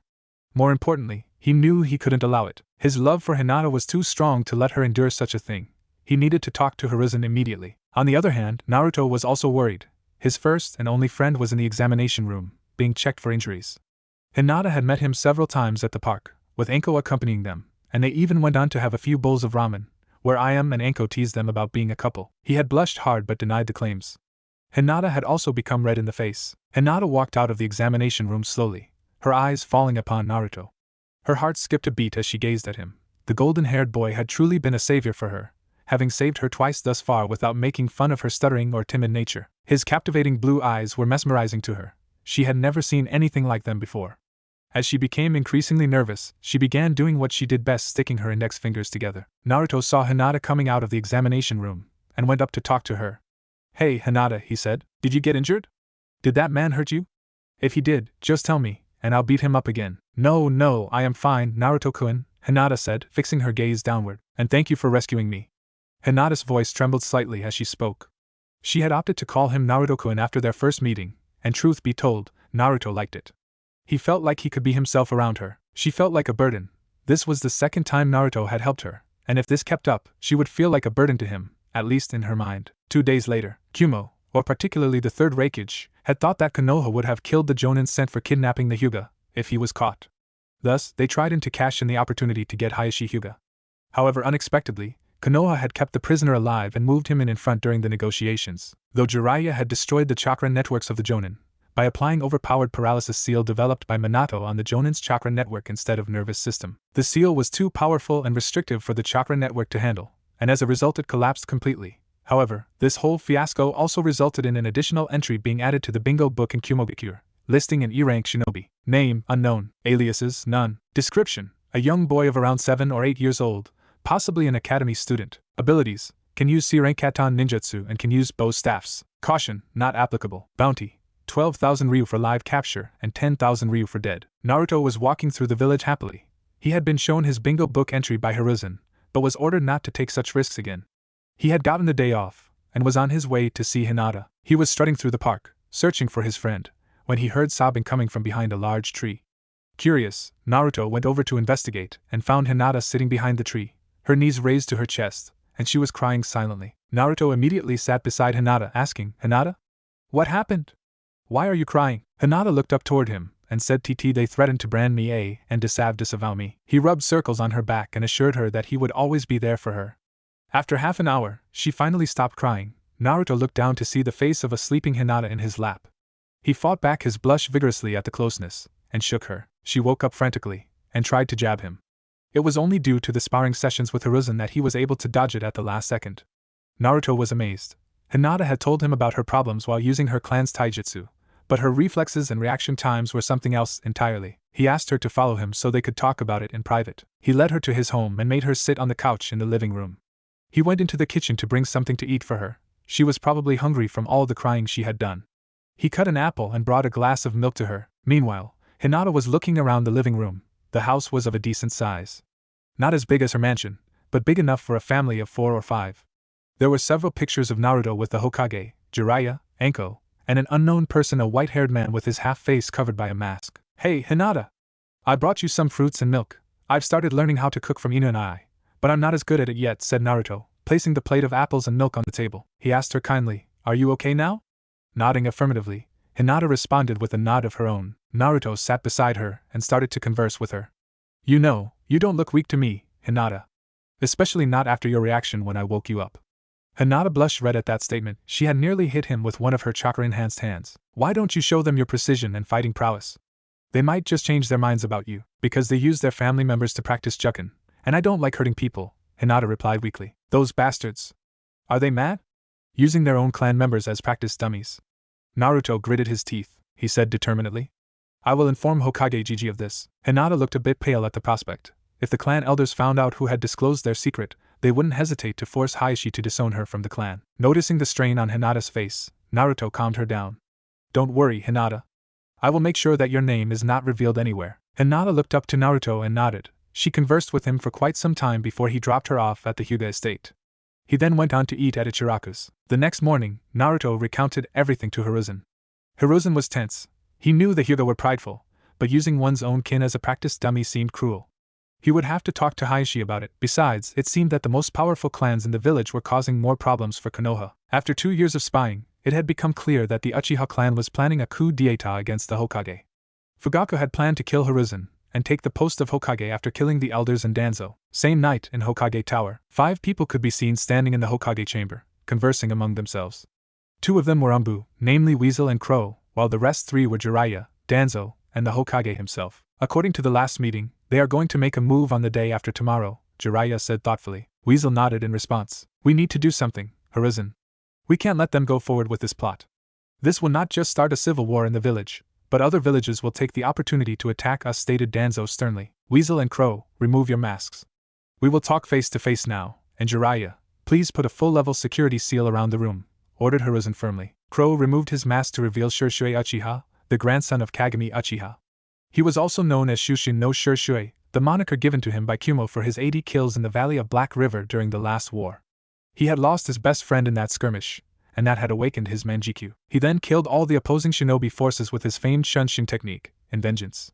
The Weasel removed his mask to reveal Itachi Uchiha, the elder son of Fugaku Uchiha and the current heir of the Uchiha clan. These two were the sole holders of the Will of Fire currently within the famed Uchiha clan. Hokage-sama, may I elaborate on their plans? Asked Shisui composedly. Hiruzen shook his head and gestured for him to continue. Fugaku Uchiha had planned to capture the Kyubi Jinchuriki, and use his Hyuga friend to emotionally break him to the point where he could break the seal and extract the Kyubi. Then he would seal it in his younger son, Sasuke, and use him as a means of destruction. Shisui clarified the plans of his treacherous clan head. That bastard will never get his hands on my godson, growled the white-haired Sannin. I will tear that man to pieces even if he tries to come near him. He is no longer a man. He is a monster who will not recognize any limits until his hunger for power is satisfied, Itachi interjected stoically, though an edge was still evident in his voice. To fall to a level where he would not hesitate to use his own son, my brother, as a pawn, vowed Itachi decisively. I will never let that happen. I have a proposition for the welfare of the village, Hokage-sama offered Itachi in an emotionless voice. What do you suggest, Itachi? Asked Hiruzen contemplating. I will kill Fugaku, the clan elders, and all those who are willing to carry out the coup d'etat by their own orders. However, Shisui, Sasuke, some of the adults, and children will not be harmed, as they are not involved in this coup. But you must promise me that the news of this coup will not leave this room, requested Itachi calmly. But I want to help you in this, Itachi. You shall not do it alone, protested Shisui. Hiruzen and Danzoo were musing about the prospect, and Jiraiya was frowning at the thought of so many people being killed. No, we need someone powerful enough to lead the clan, Shisui. Besides, you will lead the clan more effectively than I would. Itachi denied his request. Sensei, this would be outrageous. We cannot kill a whole clan just for the treachery of one man. This is not right. We could arrest him and then execute him. That will break the will of the clan members and will able to restrict them. Jiraiya cut it. It was Danzoo who answered. You don't understand this, Jiraiya. Fugaku has the support of most of his clan. The Uchiha clan consists of 112 members. 72 are adults, 36 males and 36 females. Moreover, the clan also houses 27 teenagers, including Itachi and Shisui, and 13 kids. Out of the 112 members, 30 males, 28 females, 22 teenagers support Fugaku's idea of a coup. Tobirama-sensei used to say that no one loves more than an Uchiha, and none hates more than an Uchiha. They will retaliate far more aggressively if we execute their clan head. They have at least 40 fully developed Sharingan, and 2 Mangekyo Sharingan in the form of Fugaku and Mikoto Uchiha. Yes, I agree with Danzoo this time, Jiraiya. We don't want to do this, but we have tried everything else to earn their trust, but they will not leave their kin's shadow for us, said Hiruzen in a voice that indicated that a Hokage needs to take such disgusting, sinful and painful decisions for welfare of the village. Itachi pondered for a moment, and said, so it's decided, I will do it tomorrow night. I just want some promises. First, you've to save Sasuke from the darkness of revenge. Second, Shisui will lead the Uchiha clan from now on. And third, I will take up the blame and become a missing ninja and will spy for Konoha from outside. It's decided, Itachi Uchiha. This is an S-ranked mission and its details are to be kept secret. You'll execute Fugaku and his supporters and I promise to save Sasuke from any harm, ordered Hiruzen. And thus the majority of the Uchiha clan was massacred by Itachi and a spiral-masked individual. Sasuke Uchiha, a 10-year-old boy with ink-black hair, was one of the few Uchihas still alive. Only 3 children, 6 men, 8 women, and 5 teenagers survived the clan massacre. Out of the 22 survivors, only 14 Uchiha had acquired the Sharingan, and he was not one of them. Sasuke was one of only 2 surviving members of his family, and the other was the man he had admired as a brother. Itachi Uchiha was a traitor to his clan, village, and family. Sasuke had always idolized Itachi, but that fateful night he had lost everything. That fateful night, which lasted for over 12 hours, had taken everything away from him. Flashback. 3 years ago, Sasuke Uchiha was pacing around his house compound, waiting for his brother to come and train him. Itachi had started training him in shuriken and kunai throwing. He had also emphasized teaching him the use of ninja wires with them. Sasuke's father was a strict and cruel man in Sasuke's eyes. At one point, Fugaku had even tried to thrash Sasuke with a whip when Sasuke threw a tantrum over Onijirai. Fortunately, Itachi had saved him. On the other hand, his mother was a very sweet and caring woman, who loved both her sons equally. An hour had passed when he heard distant cries from the clan area. Suddenly, he heard several screams of terror and fear echoing throughout the area. His mother ushered him into his room and instructed him to stay there no matter what he heard. Time passed, and he waited for her reassurance, but it never came. Only muffled noises drifted from downstairs. Discreetly, he climbed down the stairs to investigate what was happening. He moved toward the room where the noises were coming from as quietly as possible. He slid open the wooden door quietly. However, what he saw inside dried his blood to the core. His brother was poised above their father's body with a blood-dripping tanto impaled through the man's back. Yet that wasn't what horrified him. On the other side of the room, the most precious person in his life, his mother, lay in the pool of her own blood. Then he saw the killer's eyes etched into his soul, two crimson orbs with a shuriken-like pattern, peering at him devoid of any emotion. Flashback ends. That sight had been haunting Sasuke for 3 years now, and he still had nightmares about that fateful night. The pain of loneliness and suffering accompanied those nightmares. He was not the last surviving member of his clan. Albeit, due to his brother's deed, he was feared and ignored by most of the villagers. People heard and believed that Itachi had slaughtered his clan to test his power. Therefore, they feared him. They feared that if he snapped, he would go on a similar killing spree. However, nobody knew that it was far from the truth. He wasn't like Itachi. He never wanted power or prestige that was unlike him. He just strove to avenge his mother. He didn't care about his father or the clan. They had never acknowledged him, but his brother and mother did. So, his aim was to avenge her. But before he did that, he needed to know why his brother had done what he did. Because, as much as he knew Itachi, his elder brother had always been kind and loving, especially towards Sasuke. He was the top student of his class at the academy. Only a few students could keep up with him. And even fewer would dare to have any kind of interaction with him. The only boy who did tease him was Naruto Uzumaki, the blonde idiot. He wasn't as daft as he let on. Sasuke had caught him pulling back his punches and kicks. He had also noticed Naruto's seemingly weak punches weren't just due to a lack of skill, they were strategic. Naruto's strikes focused on joints and weak points, a tactic not employed by mere brawlers. Only trained martial artists understood that the impact of striking those areas was far more destructive than it appeared. Naruto had failed the first 2 years of the academy, and was labeled a loser who couldn't do anything right. But that was far from the truth, and Sasuke knew it. Only 3 individuals in the entire village offered Sasuke any genuine positive regard. Foremost was his clan head, Shursui Uchiha, who consistently went out of his way to support Sasuke, though he held off on formal training until the boy had truly earned his trust. The second was the Hokage, who would periodically visit Sasuke, checking on his well-being and offering help should any difficulties arise. Finally, there was the ever-present blonde, Naruto Uzumaki, who relentlessly tried to engage Sasuke, often resorting to playful goading in his attempts to elicit a response from the usually aloof Uchiha. Naruto woke up early to complete his morning exercise routine before heading to school. For the past 2 years, he had been following this exact routine, except for off days. After finishing his exercise regime, he got ready to attend the academy. A sudden knock echoed through his solitary room, prompting him to investigate the unusually early visitor. Upon opening the door, he found himself face to face with an Umbu operative wearing a distinctive horse mask. The masked ninja relayed a message. The Hokage required his presence with haste this morning. Swiftly, he donned his usual attire, a form-fitting, half-sleeved black tee beneath a sleeveless orange jacket, paired with blue pants and practical black shinobi sandals. This was a stark contrast to the boisterous, orange-clad persona he often projected, the loudmouthed, seemingly talentless brat who incessantly declared his ambition to become Hokage, a carefully constructed deception. Exiting his apartment, he secured the lock and concealed the key beneath a loose stone floor panel, a spot easily accessible to Inu or Anko should they come searching.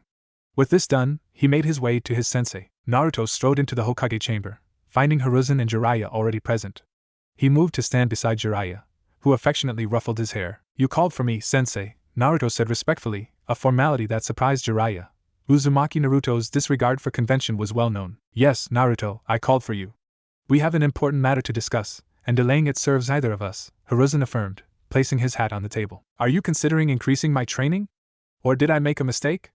Naruto asked with a hint of nervousness, eager to avoid upsetting his sensei. His last transgression had resulted in a week's worth of training condensed into grueling 2 days, leaving him utterly exhausted despite his remarkable stamina, a testament to Hiruzen Sarutobi's rigorous methods. His fear was not unfounded, as it wasn't out of the ordinary for his sensei to call him up in the early hours of the morning. "No, nothing like that," Hiruzen denied. "Today, we have decided to inform you about something crucial.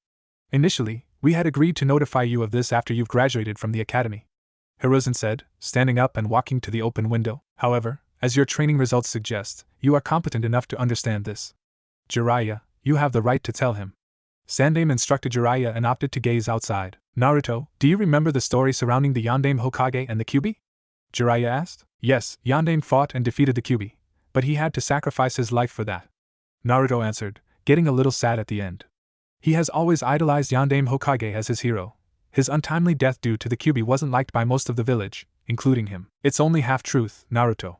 The Kyuubi is a being purely made of chakra and cannot be killed.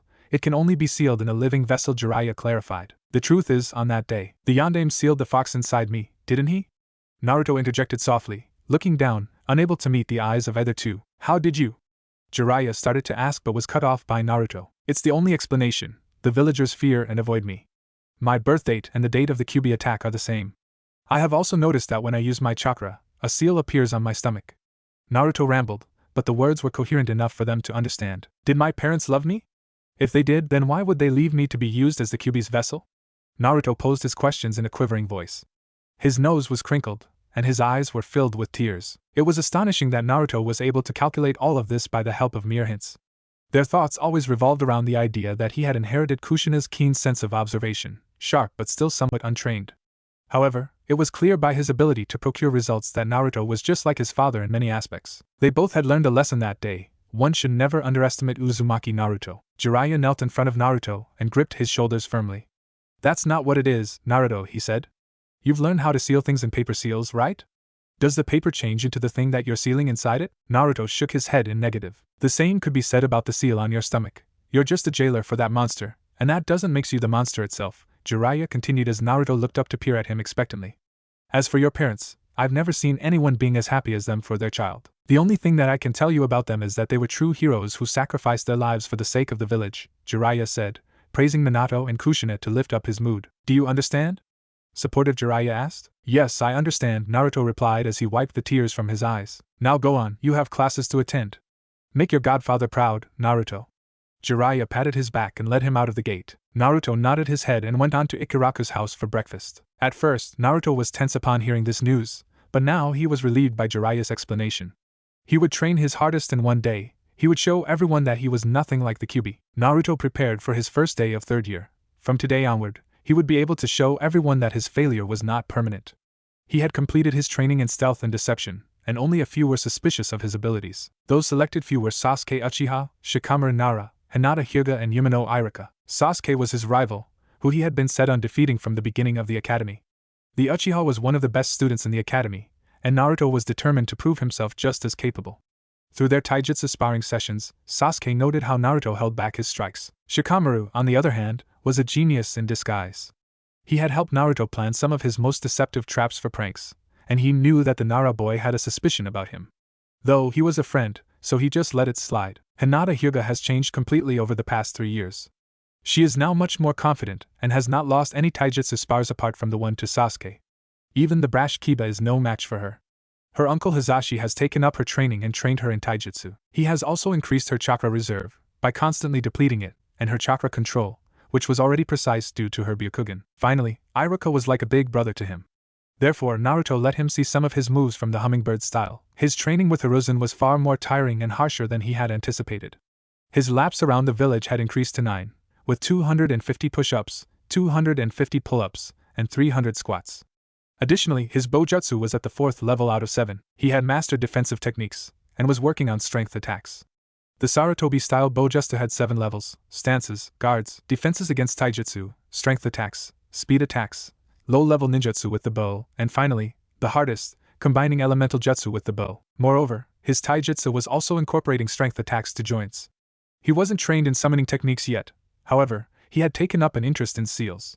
Jiraiya was overjoyed to teach the basics of sealing to Naruto, as he had also taught Minato. However, as with Minato, he illustrated everything with books and theory. Naruto was unlike his father in that department, hence, he had to be taught by a practical method, and try-fail method. Naruto was able to use a wind technique called futon, wind bullet, after rigorous practice. Although he could only manifest them to the size of a tennis ball, it was still better than nothing. On his 10th birthday, Jiraiya had given him his precious Gamakan, and some handmade resistance seals at level 0.50x, enough to increase his speed but not too much to stunt his growth. However, after all the explanations given by Hiruzen and Jiraiya, he didn't want to show his abilities. He just wanted to lock himself in a room. But Naruto Uzumaki never backed down from a challenge. No matter how hard it was, he would reveal his true potential today to everyone. He had dressed himself and was walking towards the academy, musing about Kyubi. He was either ignored or frowned upon by most of the villagers. He had once tried to gain their attention by pranking them mercilessly, but was stopped by Hiruzen, who explained to him how gathering negative attention was worse than no attention at all. He still pranked them, but not to get attention, instead for fun after all. He's Uzumaki. He entered the classroom to see only two people present there, Hinata and Sasuke. They both peered toward him as if he was an enigma, probably due to his early arrival and new wardrobe. Sasuke raised an eyebrow at him and then returned back to his silent musing. Naruto always felt that Sasuke shared his loneliness. They both lived alone, didn't have parents, and most of all, both were either feared or frowned upon by the villagers. Hinata was also glancing toward him while poking her finger together. She was confident around others, but was somehow still nervous around him. He smiled at her before taking a seat behind Hinata and gazed out the window at the training grounds. 30 minutes later, the entire class had filled up, but everyone still felt like something was missing. Even Iruka was slightly unnerved as he entered the class to see it so quiet, well, as silent as it could be without Naruto's yelling. He searched the classroom for Naruto and found him sitting in the back, staring out the window quietly. This behavior was unlike the blonde bundle of trouble and joy. To say Iruka was stunned was an understatement. Naruto had answered all the questions correctly. He was just second to Sasuke Uchiha in shuriken and kunai throwing, and the taijutsu spar was something else. The spar was as usual between Sasuke and Naruto. They bowed to each other, but didn't move for several seconds after that. This wasn't like Naruto. He would go headfirst into spars, but today something was going to change for the blonde. Eventually, a slight breeze signaled the start of their spar. Sasuke charged first, as he was interested in seeing what Naruto would do. Sasuke threw a right punch that was blocked by Naruto's right forearm.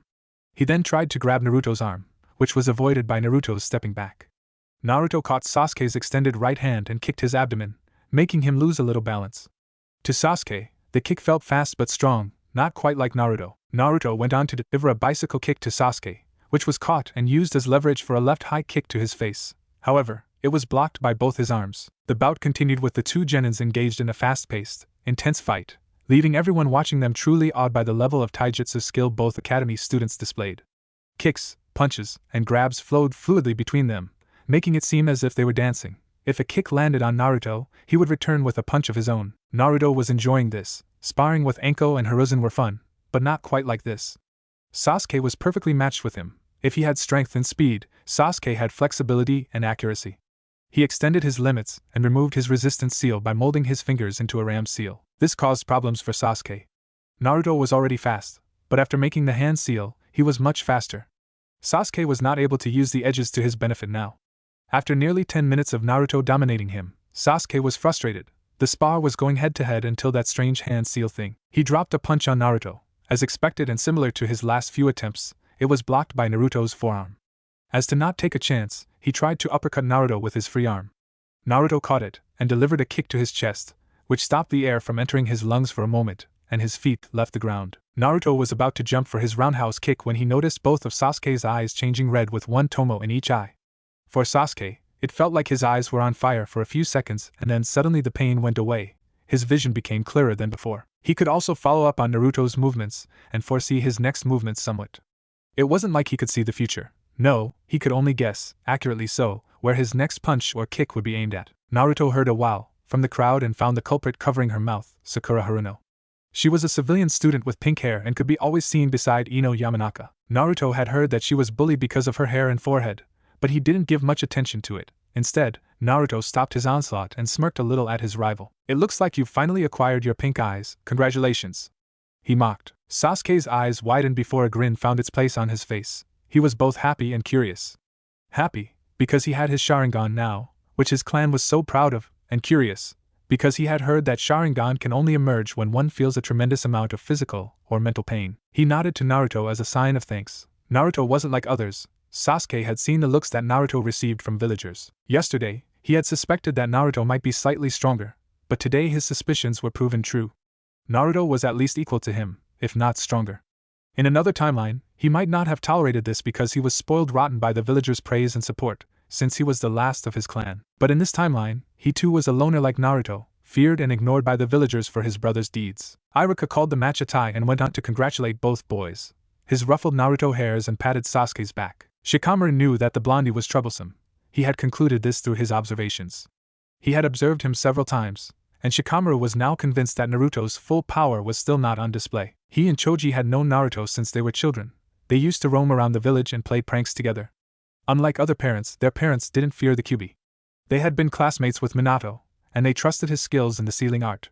They respected and trusted him, and the same applied to Naruto. Shikaku Nara, Shikamaru's father, possessed the knowledge of Naruto's parentage and held deep respect and trust for the sacrifices made by them and their son for the sake of Konoha and its inhabitants.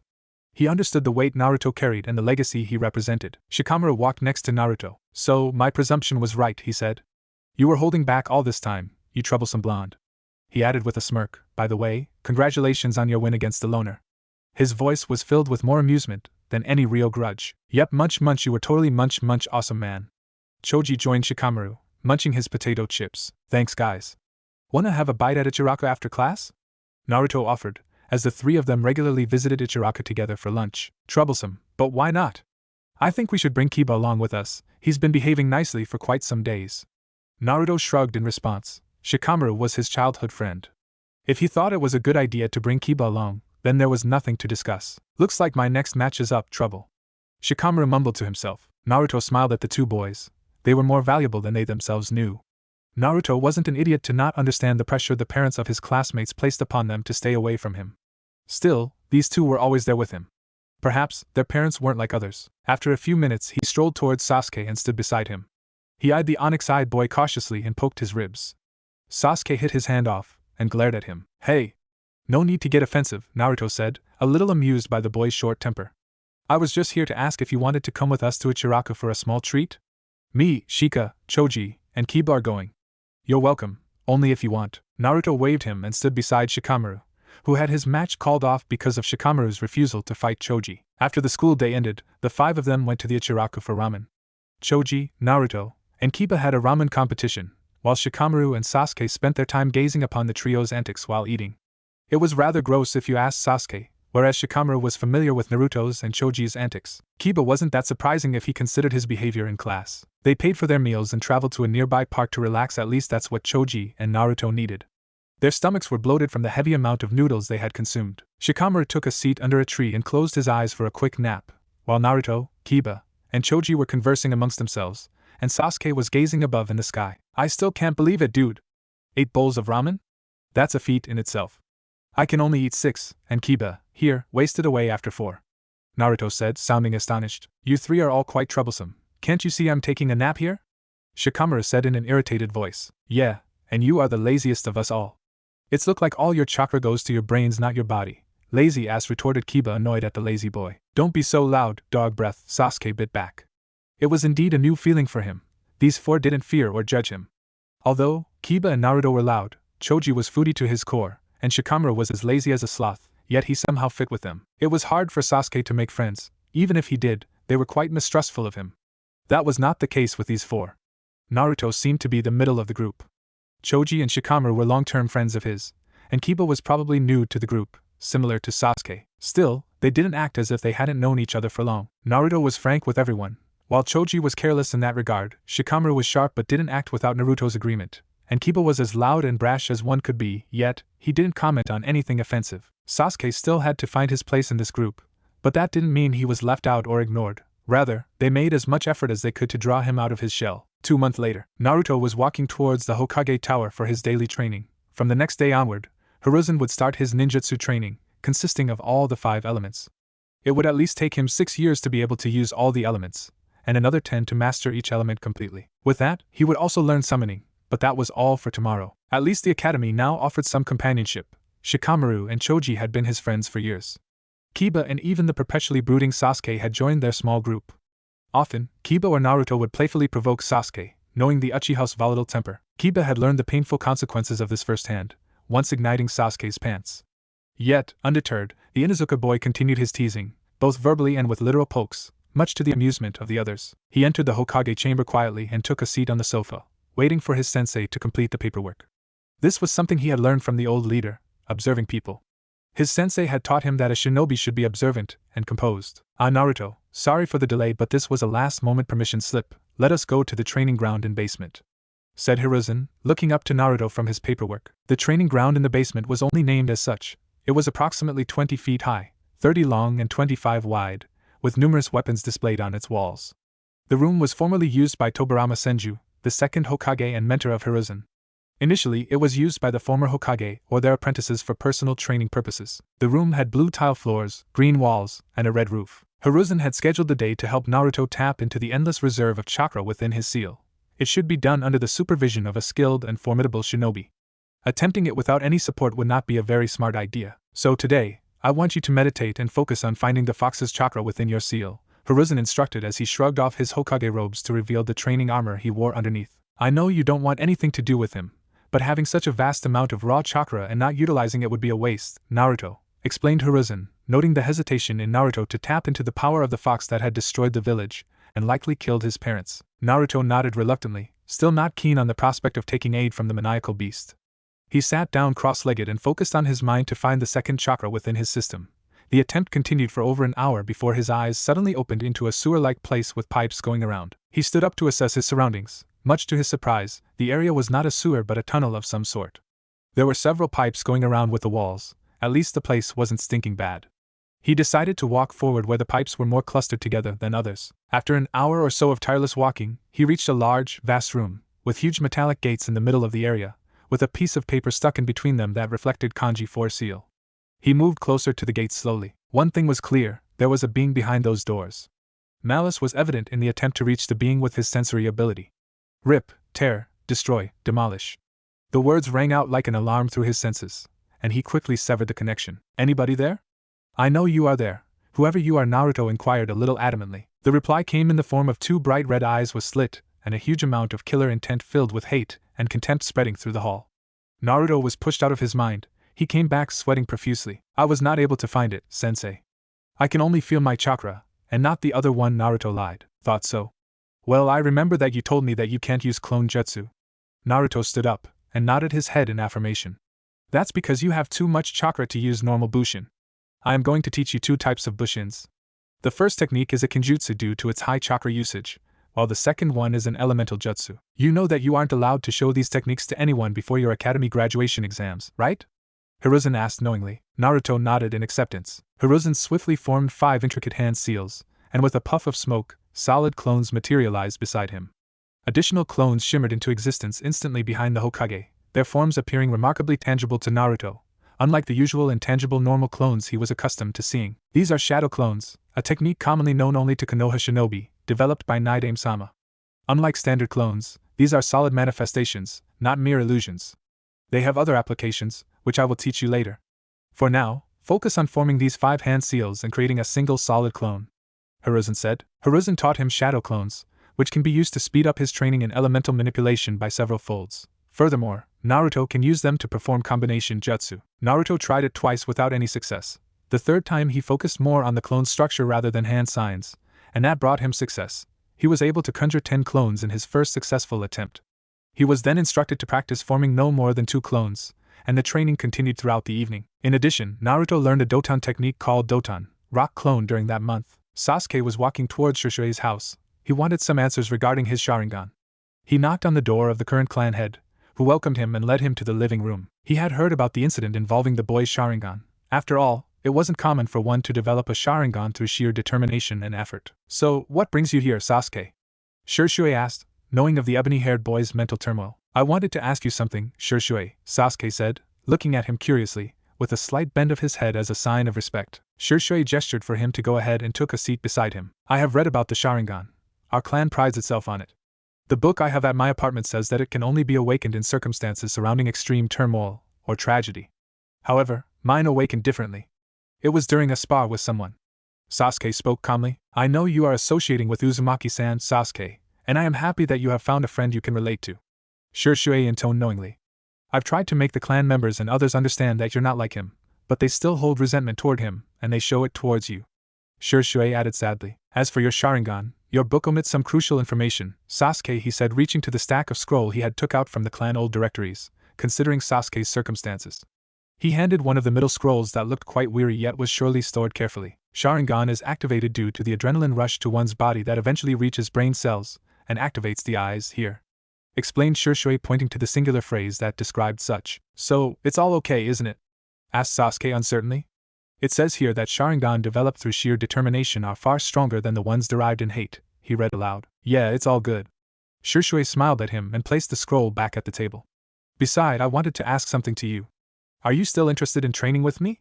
Queried Shishui, eyeing the Uchiha clan symbol on the wall. Yes, I need to be stronger, said Sasuke determinedly. And why is that, Sasuke? Asked Shishui, glancing towards Sasuke. I want to avenge my mother's death, said Sasuke in a sad but confident voice. Shishui gazed at Sasuke kindly as he took a seat beside him. As your clan head and a friend, I will suggest you not to make revenge the aim of your life and the reason to become strong, Sasuke. For your life will become void after your revenge is completed. Instead, be strong for your friends, to protect them, he said, placing his hand on Sasuke's shoulder. Shishui stood up and said, come to the clan's training ground starting tomorrow evening. Sasuke pondered for a moment and then nodded his head. He bowed down before heading to his apartment. 13 years after Kyuubi incident, Naruto Uzumaki felt a genuine thrill coursing through him. Graduation day from the academy had finally arrived. The past 3 years had been deliberately joyful, his bond with his group of friends deepening significantly. Even Sasuke had shed much of his former brooding demeanor, opening up considerably over this time. Kiba remained his boisterous self, yet his loyalty to their group was absolute, mirroring the unwavering devotion of wolves to their pack. Shikamaru, spurred by the encouragement of Naruto, Choji, and Kiba, had begun to apply himself more diligently to his studies, even offering his insightful answers more readily in class. Choji was also a steadfast presence, though his closest bonds remained with Shikamaru and Naruto, his interactions with Kiba and Sasuke being infrequent. Naruto's training was at its peak now. Naruto was able to use 4 of the 5 elements Doton, Katon, Suiton, and Futon. He hadn't learned Raiten yet. This was likely due to Raiten being the direct opposite of his strongest affinity, Futon. He had been able to learn to use the 4 elements faster because of his mastery over shadow clones, which gave him a significant advantage over others. If anyone else tried to learn more than one element, besides the Uchiha, who could do so due to their eyes, it would take them years of practice. Whereas, Naruto needed only a few years for his elemental manipulation training to begin. He was able to reach up to the 5th level of Sarutobi-style Bojutsu, and was now working on combining the small jutsu with his bow. He had also mastered the 4th level of Hummingbird style. His Fuin jutsu was stagnant at low-powered seals, like storage or barrier seals. Lastly, Hiruzen had spent quite some time teaching him summoning. He remembered the day he first summoned a toad, and then how he summoned Gamabunta. Flashback 2 years ago. Naruto was just warming up for his physical exercises when Hiruzen entered the training room. Since Naruto had limited his training to the Hokage training room to prevent others from observing and copying his style or jutsu, his safety would be compromised if spies from other villages leaked this information. Neither Sarutobi nor Jiraiya wanted him to become a target for other villages. Naruto, you can relax today. We won't be doing any physical exercises. Instead, you will learn how to summon familiars and utilize their help, his sensei ordered. First, I am going to show you which hand signs are needed for summoning Enma, Hiruzen said, cutting his thumb. He then spread the blood on his palm and performed 7 hand seals before placing his hands on the ground. Summoning Jutsu, Monkey King Enma! He shouted, and Enma appeared in a puff of smoke. Now, Naruto, you will have to cut your thumb, as the summoning requires a sacrifice. Next, follow my hand seals, Hiruzen explained. He had trained Naruto to control his chakra through the tree walking exercise and the water walking exercise. It took Naruto 2 months, with 10 shadow clones each day, to completely master tree walking. After 2 months, he was able to fight upright on a surface for 4 hours straight. However, the water walking exercise was even harder. Yet, after 3 months, fighting on a water surface became second nature to him. Moreover, concerning jutsu learning and chakra control, Hiruzen had explained the memory-returning benefits of shadow clones to Naruto. Naruto cut his thumb and performed the needed hand seals. Summoning jutsu! He yelled, but nothing happened. Hey sensei! Nothing happened here, Naruto said, scratching his cheeks nervously. No need to worry, Naruto, said Hiruzen. The summoning technique is an A-rank jutsu. It took me 6 hours to be able to summon a single monkey on my first try. After nearly 25 more tries, Naruto poured even more of his chakra than before and performed the 7 hand seals. Summoning jutsu! He yelled tiredly. To his surprise, a toad about the same size as a small dog appeared in a puff of smoke in front of him. The toad was orange with a green underbelly, particularly on its arms and legs. The skin around its eyes and lips was magenta purple. He peered up at Naruto curiously and then croaked, "Heya there. I am Gamakichi, the elder son of Gamabunta. And you? Oh yeah, hi there, Gamakichi. I am Naruto Uzumaki, apprentice of Hiruzen Sarutobi and godson of the Toad Sage, Jiraiya," he said, offering his hand to the larger-than-average toad. Initially, he was astonished to see a talking toad, but then he remembered Irika-sensei's lecture about summons. It was known that some higher-class summoned animals develop the ability to manipulate chakra, wield weapons, and converse in human language. He conversed with Gamakichi after shaking its webbed hand, or rather, webbed front leg. The toad told him about the various toads residing on Entimayaboku, divided into clans, each specializing in different skills like stealth, combat, healing, and even ceiling. Hiruzen also explained that since he had summoned Gamakichi on his first try, Kichi would be his familiar. Naruto was also able to summon Gamabunta after 10 days, though the giant toad casually declined him as his summoner. Naruto then summoned Gamakichi, who explained to Gamabunta that Naruto was Jiraiya's godson. This piqued Gamabunta's curiosity, as he knew who had made Jiraiya the godfather of their son. In the end, he accepted Naruto as his summoner. The Toad clan wasn't like the Monkey clan. It didn't only accept shinobi from a particular lineage. Summoners of the Toad clan had come from various clans throughout history, but they all shared one thing: they had been tested and proven worthy enough to handle toads before they could summon them. Flashback ends. Naruto, as a summoner, found a particular affinity with Gamaken, as they both favored long-range weaponry. Gamaken wielded a Susumuda and shield, while Naruto employed a metal bow, a 12th birthday gift from Hiruzen. This bow was at least 4 feet long, black with dim red flames bordering yellow plates at each end. It possessed the remarkable ability to extend or shorten at Naruto's will, and Jiraiya had established a summoning link via a tattoo on Naruto's wrist depicting a vertically erect, flaming bow. He carried it on his back in a black mesh cover. He had also updated his attire to a half-sleeved black skin-tight tee, blue shinobi pants, and blue shinobi sandals, complemented by a sleeveless orange zip-up jacket. Locking his apartment door, he set off towards the academy. Across the village, in another apartment, Sasuke Uchiha prepared for his final day at the academy. He wore an elbow-length black t-shirt, knee-length dark blue shinobi pants, black forearm warmers, and black shinobi shoes. An ink-black sleeveless haori adorned his torso, securing his 2 tantos horizontally at his waist. Over the past 3 years, Sasuke had trained extensively with Shursui in taijutsu, kenjutsu, and ninjutsu. He possessed 2 primary chakra affinities, fire, katan, and lightning, Raiten, with the latter being his stronger suit. His chakra control was exceptional for a genin, significantly surpassing Naruto's due to his Uchiha heritage, and his chakra reserves rivaled those of a chunin. While he preferred the extended reach of katanas over tantos, the tantos were a cherished gift from Shursui, whose wishes he respected. Unbeknownst to Sasuke, these were the very same tantos Itachi had used during his time as an ANBU operative. His Sharingan had progressed to 3 tomo in both eyes, granting him the ability to cast potent genjutsu, copy ninjutsu, and predict enemy movements. His speed was second only to Naruto's during their academy years, but his superior agility and flexibility often gave him an edge in sparring matches against the blonde. During these 3 years, Sasuke had become considerably more open, especially towards Naruto. He had confided in Naruto about the events of that devastating night and his subsequent treatment within the clan. Naruto had vowed to support him in any way he could, assuring Sasuke that they were brothers in spirit if not by blood, a sentiment that deeply resonated with the Uchiha. While Sasuke had long considered Naruto a brother, this open acknowledgement was significant. Their countless sparring sessions had given them a perfect understanding of each other's fighting styles. Sasuke would occasionally copy some of Naruto's jutsu, always seeking his permission beforehand. Lacing up his shoes, he began his walk towards the academy. Sakura Haruno felt a knot of anxiety tighten in her stomach for the day ahead. Coming from a modest shinobi background, her father a seasoned chunin before retirement and subsequent tool shop ownership, her mother a dentist, Sakura's childhood ambition of becoming a doctor had been rerouted by a past incident. On her 6th birthday, a drunken civilian had barged into their home, harassing her mother in her father's absence. Her attempts to intervene were futile, the bully easily pushing her aside.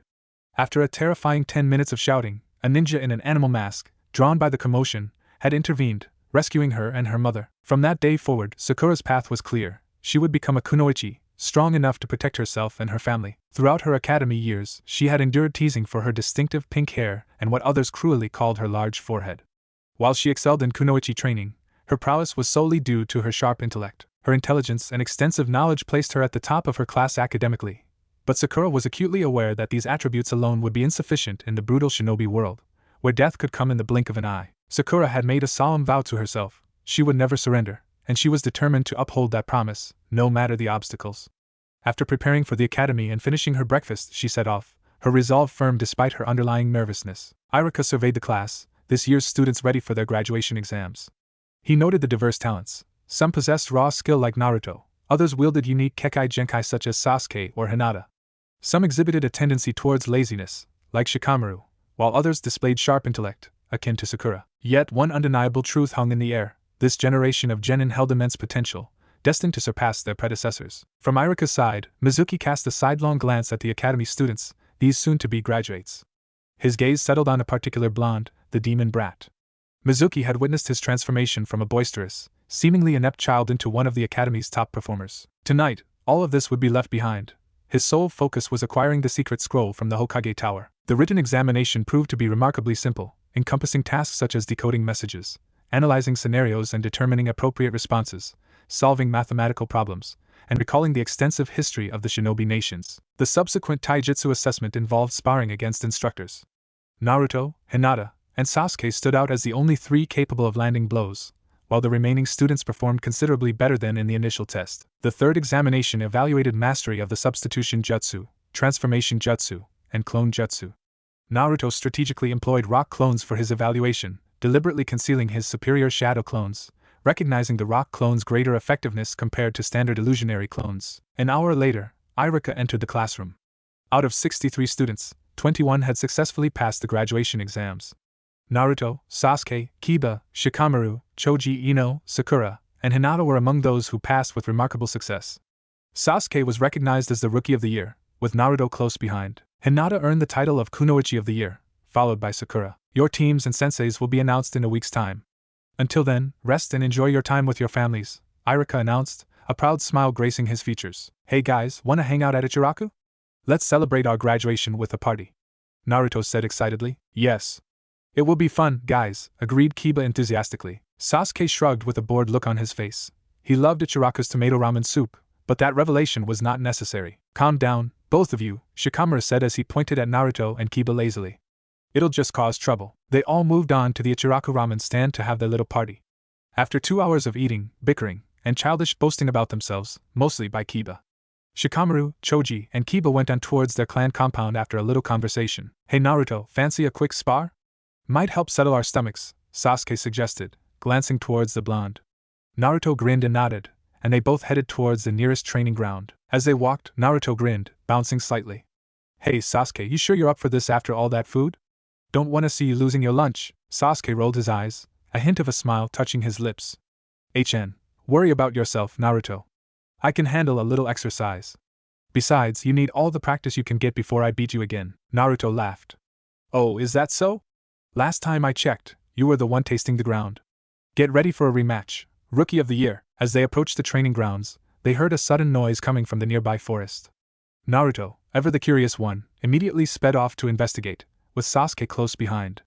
They reached a small clearing, and the scene that unfolded before them ignited their fury. In the center, Iruka lay on the ground, locked in a struggle with Mizuki, who stood over him, a kunai raised menacingly. Without hesitation, they charged forward.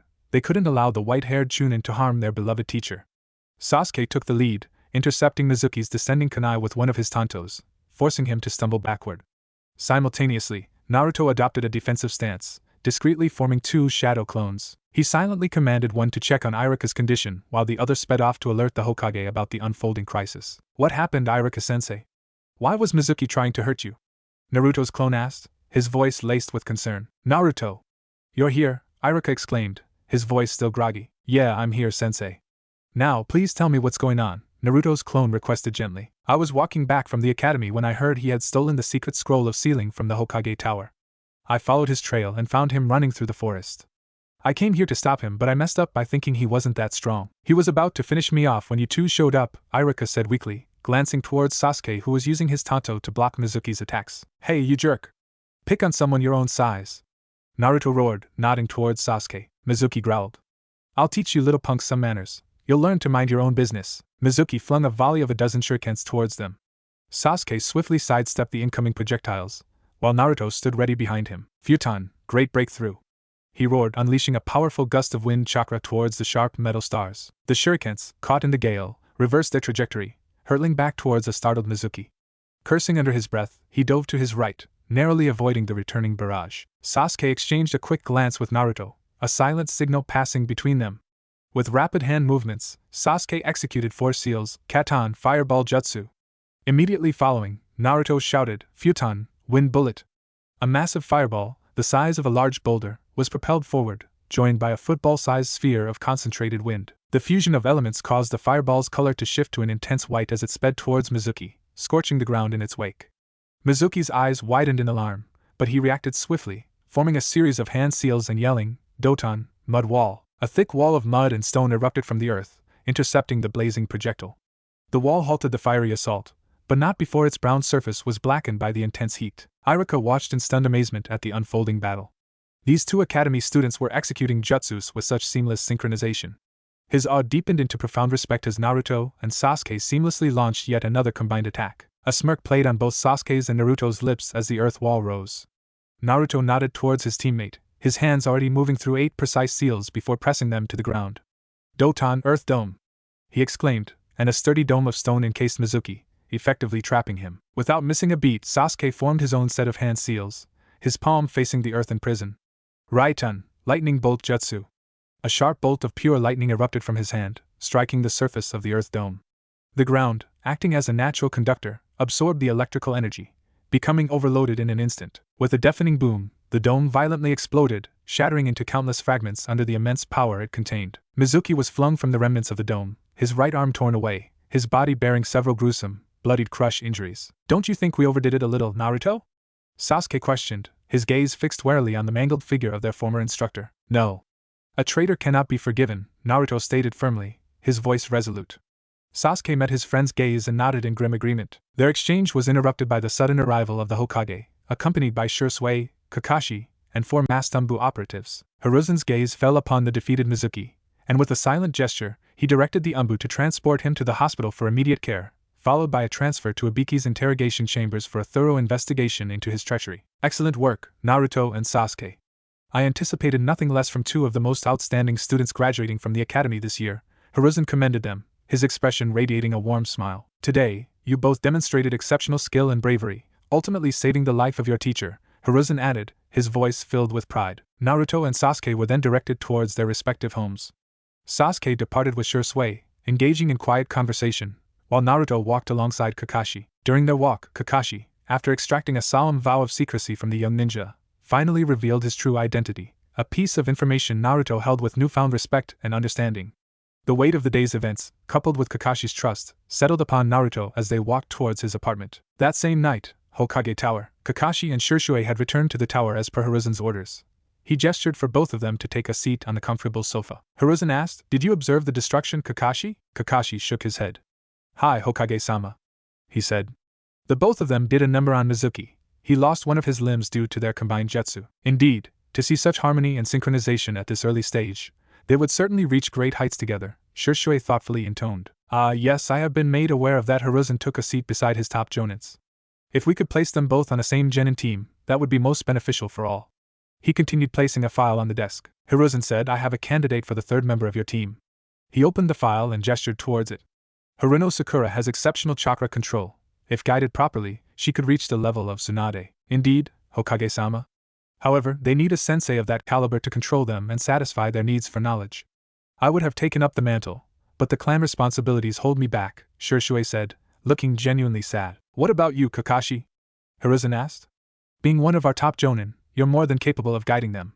Your extensive knowledge of countless jutsu and techniques will easily satisfy their strong desire to learn. They're eager students, and you possess the skills to teach them everything they need to know." "I will do it, but I have 2 conditions," replied Kakashi after a brief pause. "Conditions, Hataki?" Hiruzen chuckled, amused by the familiar childishness of one of his elite jonin. Kakashi wouldn't be Kakashi without his peculiar antics and detached demeanor. Kakashi stood his ground. "I wish to be Naruto's second guardian, and I want the Uchiha as my apprentice," he stated firmly. "These are rather significant requests, Kakashi." Hiruzen frowned thoughtfully. "Sasuke's apprenticeship is easily arranged, assuming Shisui concurs. However, Naruto. That presents an entirely different situation, Hataki." He looked up at Kakashi with a serious expression. "His other guardian is her, and I doubt she would take kindly to learning. Her rights have been hindered," Hiruzen explained. "Well, if not that, something of equal value would be appreciated, Hokage-sama," Kakashi said, bowing his head slightly. "We shall see about that, Kakashi." "Rest assured, I will continue to train Naruto," Hiruzen replied. He then turned to Shisui and said, "And you will also have the opportunity to train Sasuke in your spare time. He needs to grow stronger to protect himself." Shisui bowed his head respectfully and departed, soon followed by Kakashi. The weeks sped by, filled with intense sparring sessions between Naruto and Sasuke. Finally, the day for team assignments and sensei introductions arrived. Naruto was buzzing with anticipation, hoping to be teamed up with at least one of his friends. He took a quick shower and started preparing his own breakfast, his cooking lessons with Kakashi finally proving useful. While he could now manage breakfast and dinner, Ichiraku's delicious ramen still held the top spot for lunch. He chose a less crowded route to the academy, wanting to avoid the usual fear and hatred from the villagers. Today was a happy day, the start of his shinobi career. Little did he know, a surprise awaited him. He arrived at the academy and settled into his usual seat next to Sasuke, a habit from the previous year. Sasuke gave him a brief nod before returning to his customary window gazing. 20 minutes later, Iruka entered the classroom, his right arm in a high sling. The room fell silent as he began to speak. I am truly proud of all of you. You have all passed your graduation exams and are now genin. The life of a shinobi is challenging and unpredictable, but always remember that you do this to protect your friends, family, and loved ones. Then came the team announcements. The first 6 teams, comprised mostly of civilian background students, weren't particularly noteworthy.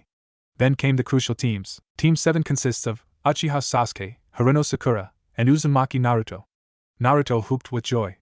Sasuke, too, was pleased with the arrangement. At least Naruto was on his team, even if the third member was unfamiliar. Your Jonin sensei will be Hatake Kakashi. Naruto sat in stunned happiness. He hadn't realized his older brother had agreed to lead their team. His joy clearly overshadowed his surprise. Team 8 consists of Hyuga Hinata, Aburame Shino, and Kiba Inuzuka, Iruka continued. Hinata and Shino nodded, while Kiba cast a bored glance at Shino. Team 9 is still in progress. Team 10 will consist of Nara Shikamaru, Choji Akimichi, and Yamanaka Ino. Your Jonin sensei will be Sarutobi Asuma, Iruka announced. Shikamaru grumbled softly, while Ino nodded. She might have protested not being on Sasuke's team if he were the golden boy everyone expected, but he was just another student now. Choji simply nodded, continuing to munch on his chips. Several Jonin entered the room, but 2 stood out: Asuma Sarutobi, a man with spiky black hair and a beard, wearing the standard Jonin uniform with a red waist sash bearing the kanji for guardian, exuding confidence, and Kurenai Yuhi, a beautiful black-haired woman with striking red eyes, known as Konoha's Genjutsu mistress. Asuma said, Team 10, come with me, leading Shikamaru, Ino, and Choji out. Kurenai followed suit with her team. Soon, every Jonin had collected their team, leaving only Team 7 behind. An hour later, Sasuke's right eye twitched, a clear sign of his irritation, while Sakura nervously flipped through a book on healing herbs, repeatedly glancing at the door and her teammates. Naruto, however, remained the most composed. He knew his brother's tendency for tardiness and wouldn't give him the satisfaction of a reaction. Hatake Kakashi strolled casually through the Genin Academy corridors. While generally laid back, he understood that this particular team needed a sensei who could actively keep them in check. Naruto alone was at least low Chunin level, and paired with an elite Genin level Uchiha and a Kunoichi with exceptional chakra control, they were like raw, powerful materials ready to be forged into dangerous weapons. Kakashi finally entered the classroom, met by glares from Sasuke and Naruto and a nervous smile from Sakura. He offered them a reassuring eye smile before addressing them. Meet me on the roof in 5 minutes, don't be late. With that, he vanished in a body flicker. Sasuke smoothly exited through the window onto the roof, walking effortlessly up the wall. Naruto quickly followed suit. Sakura stared in surprise. She had read about the tree-walking exercise, but witnessing her classmates perform it so casually was astonishing. Nevertheless, she hurried out of the room and towards the roof. Kakashi wasn't even slightly surprised by Naruto and Sasuke's display of skill. He knew they had been training with the Hokage and Shursui, respectively. He gestured for them to sit down, and soon Sakura joined them. He began, Alright, first things first, let's introduce ourselves. I'm the senior here, so I'll go first. My name is Kakashi Hatake. My likes and dislikes aren't really your concern. As for my dream, I haven't really thought about it, but reading is a hobby of mine. Naruto and Sakura sweat dropped at his nonchalant introduction, while Sasuke's left eye twitched again in annoyance. Kakashi gestured towards Sakura. You go first, Pinky. Hi, my name is Haruno Sakura. I like reading and gardening. I dislike perverts and arrogant people. My future dream is to become a strong kunoichi, Sakura said with a smile that didn't quite reach her eyes. Next, the brooder Kakashi said, looking at Sasuke. My name is Uchiha Sasuke. I enjoy training in katanas. I dislike a certain person. I don't have a dream. My hobbies are training and sparring with this idiot next to me, Sasuke stated, pointing at Naruto, who playfully threw a jab at him, eliciting a small laugh from Sakura. Kakashi noticed the subtle strain on Sasuke's face, recognizing the lingering hunger for revenge that would undoubtedly need to be addressed. Now you go, Blondie, Kakashi said, earning a glare from Naruto, who nonetheless spoke. My name is Uzumaki Naruto Tabeo. I like my friends and ramen. I dislike traitors and ignorant people. My hobbies are training, pranking, and learning new jutsu, Naruto said, adjusting his headband. Okay, introductions are done. Tomorrow you have a survival exercise, Kakashi said, his eyes curving into his signature smile. A survival exam? We've never heard of this before, Sensei, Sakura said hesitantly. Well, now you have. Be ready and don't eat breakfast. 7 a.m. tomorrow morning at training ground number 7, Kakashi instructed before vanishing in a body flicker. Damn, that looks cool. I need to learn that jutsu. Naruto exclaimed. So do I, Sasuke intoned from beside him. The next morning, the morning dawned with a sense of unease for some in Konoha, particularly for the renowned copy ninja, Hatake Kakashi. He jolted awake, the same recurring nightmare casting a dark shadow over his sleep, Obito's accusatory voice blaming him for Rin's tragic death. A sheen of sweat clung to his skin as he sat up groggily, reaching for the 2 pills on his bedside table.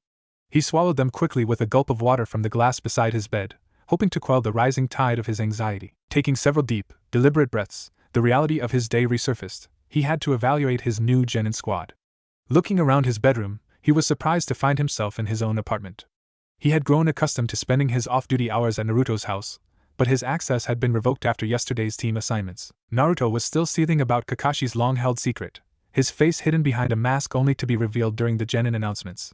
Naruto felt it was a blatant display of Kakashi's lack of trust. Despite their regular companionship, they had never engaged in actual sparring. Naruto's true fighting capabilities remained a mystery to Kakashi, much like Sasuke's. However, the recent Mizuki incident had confirmed one crucial fact. As the other Jonin had noted, both boys possessed skills far exceeding that of an average academy graduate. Completing his usual morning routine, Kakashi prepared to leave his apartment, the ingrained habit of spending quiet time at the memorial stone still pulling him. Just as he reached his doorstep, a thought struck him. Both Naruto and Sasuke were known to utilize weapons in combat.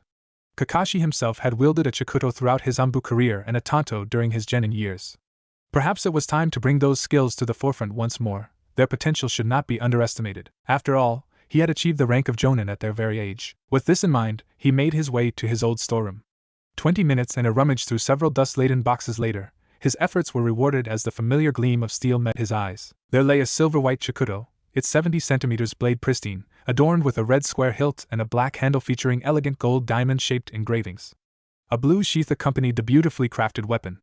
After a swift inspection, confirming its flawless condition, he sheathed the Chikuto and secured it across his right shoulder. His gaze then fell upon one of the several Tantos scattered on the floor. It was the very same Tanto he had wielded during his genin days, before the tragic loss of his father. He had never used it since that fateful day, but now he had a new team. He sheathed the Tanto and fastened it around his waist. Having retrieved what he needed, he finally left his apartment, taking to the rooftops for a swift journey towards Training Ground 7. Sakura arrived at the designated training ground precisely at 7 o'clock, finding both her teammates already there. Sasuke meticulously cleaned his Tantos with a white cloth, while Naruto sat in quiet meditation beneath a nearby tree. An unfamiliar black bundle rested beside the blonde boy. Choosing the company of Naruto over the seemingly intimidating Sasuke, who appeared formidable even without a katana, she sat down beside him. Despite her skepticism towards the village rumors surrounding the two boys, they still exuded an aura of intensity. Being from a civilian background, she had heard numerous unsettling tales about them. One was allegedly a cruel demon bent on the village's destruction, while the other was a child teetering on the edge of madness. However, their shared evening at Ichiraku's ramen shop had offered her a glimpse beneath these frightening facades. Naruto, while overly friendly, was approachable. Sasuke, on the other hand, remained an enigma, silent, withdrawn, with a seemingly irritable inner world. She had witnessed his quick annoyance when Naruto playfully poked him the previous night, escalating into a brief, albeit amusing, bickering match. Naruto, his sensory perception still developing and limited to the edges of the clearing, sensed Sakura's inner unease soon after she entered. He heard the subtle sounds of her approach, the crunch of leaves and the soft rustle of grass beneath her feet. Opening his eyes, he offered her a warm, reassuring smile. Meanwhile, Sasuke had finished polishing his 55-centimeter dark silver Tantos with their plain maroon handles. Not in the mood for conversation, he sheathed them and leaped onto a branch directly above his teammates, settling into a silent perch. Kakashi entered the clearing at that precise moment, or at least, that was the impression he intended to convey. His gaze swept over the three figures gathered near a solitary tree. Naruto and Sakura were engaged in quiet conversation, while Sasuke perched on a tree branch above them, resembling a watchful bird. He cleared his throat softly to draw their attention, and all three turned towards him. Naruto swiftly picked up the black bundle beside him and secured it onto his back, rising to his feet with Sakura following suit. Sasuke, too, gracefully descended from the tree to join his teammates. Naruto shot Kakashi a pointed glare, the reasons for his displeasure evident. Yet, beneath the anger, a flicker of concern danced in his eyes. He was aware of Kakashi's recurring nightmares, having offered comfort to his pseudo-older brother on numerous occasions. The dark circles beneath the retired ANBU's eyes were stark, betraying his distress, especially without the familiar mask to conceal them. "Good morning, my little genin," Kakashi said, quirking an eyebrow and offering a warm smile, though the usual spark in his eyes seemed somewhat subdued. "As I mentioned yesterday, this is a survival test. Only 1/3 of the students who graduate from the academy actually make it into the shinobi ranks. Your advancement will depend entirely on your performance in this task, so I advise you to give it your absolute best." The three genin nodded silently. Under normal circumstances, questions about this new information would have arisen, but the current atmosphere was different. Kakashi produced 2 bells from his pocket.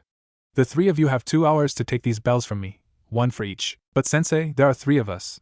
2 bells mean one of us will fail and have to go back, Sakura questioned, finally voicing her apprehension. Instead of a verbal reply, Kakashi simply smiled, a hint of challenge in his eyes, and began a countdown. 3, 2, 1, Kakashi counted on his fingers. Go! He shouted, leaping backward to create some distance between them. Sakura was the only one to immediately adhere to the ninja code of stealth, disappearing into the surrounding foliage. Naruto and Sasuke, however, remained rooted to their spots, their expressions neutral and assessing. Kakashi realized he needed to prioritize keeping them calm rather than provoking them, and agitated Naruto, in particular, could prove quite troublesome. He even caught himself thinking with the cautious logic of a Nara. Driven by fierce initiative, Sasuke surged forward, his right arm arcing in a swift swing. With an almost bored ease, Kakashi sidestepped the attack. The force of his momentum sent Sasuke stumbling, his leading hand instinctively shooting out to break his fall as he went face first towards the earth. With a quick rotation of his arms, he adjusted his grip, muscles tensing as he launched a sharp kick, aiming precisely for Kakashi's ribs. Kakashi met the blow with a swift block, his hand then snaking out to secure Sasuke's leg, the beginning of a spinning throw already forming in his mind. Not wanting to miss a beat in the unfolding skirmish, Naruto swiftly joined the fray, his movements focused on Kakashi as he coordinated his attack with the Uchihas. Kakashi had to internally concede that Naruto possessed a speed far greater than that of an average genin, though his movements still lacked the refinement needed to truly deceive his experienced, battle-trained eyes. A swift, powerful high kick was aimed at Kakashi, who used his forearm to block, noting the considerable force behind the blow. He instinctively reached to grab the attacker's ankle, much like Sasuke would, but ironically, his attempt was intercepted by the ebony-haired boy, who followed up with a sharp leg sweep. Kakashi pushed Naruto away to create some much-needed distance, and sprang back up, narrowly avoiding the sweep. However, his respite was brief as he sensed a punch hurtling towards him from his side. Unable to fully evade while still airborne, he reacted quickly, ducking and grabbing both of their arms to spin and throw them away from him. Sakura, concealed within the foliage, observed the entire exchange. If she had been astonished by the boys' skills yesterday, she was utterly flabbergasted today. These boys, no older than herself, displayed near-perfect, silent coordination and carried themselves with a poise far beyond that of average genin. Although her knowledge of her sensei was limited, Ino's father, a respected Yamanaka, had described Hatake Kakashi as being at the pinnacle of the Jonin power structure, one of the elite, and indeed, the best. Kakashi's initial assessment had been accurate.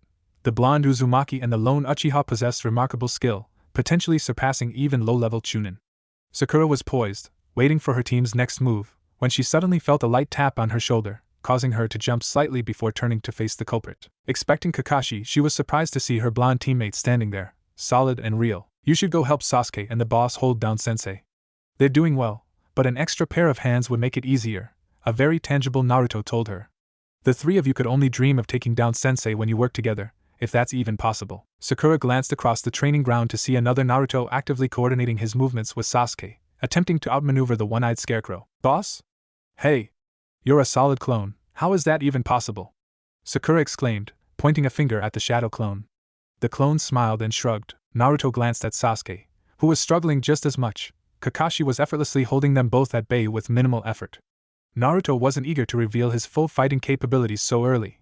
Hiruzen had instructed him to keep his true strength hidden unless absolutely necessary. That is, if he or his teammates were in serious danger. Their eyes met, and Sasuke gave a subtle nod, a silent acknowledgement that Kakashi was a formidable opponent they couldn't easily overcome. They were still far from landing a clean hit on the masked Jonin. Naruto shook his head slightly and pressed forward with the attack. He formed the horse seal, deactivating his resistance seals and allowing his speed to increase to 1.5 times its normal rate. Simultaneously, Sasuke channeled his chakra, activating his Sharingan with 2 tomos swirling in each crimson eye. Kakashi briefly considered revealing his own Sharingan but decided against it.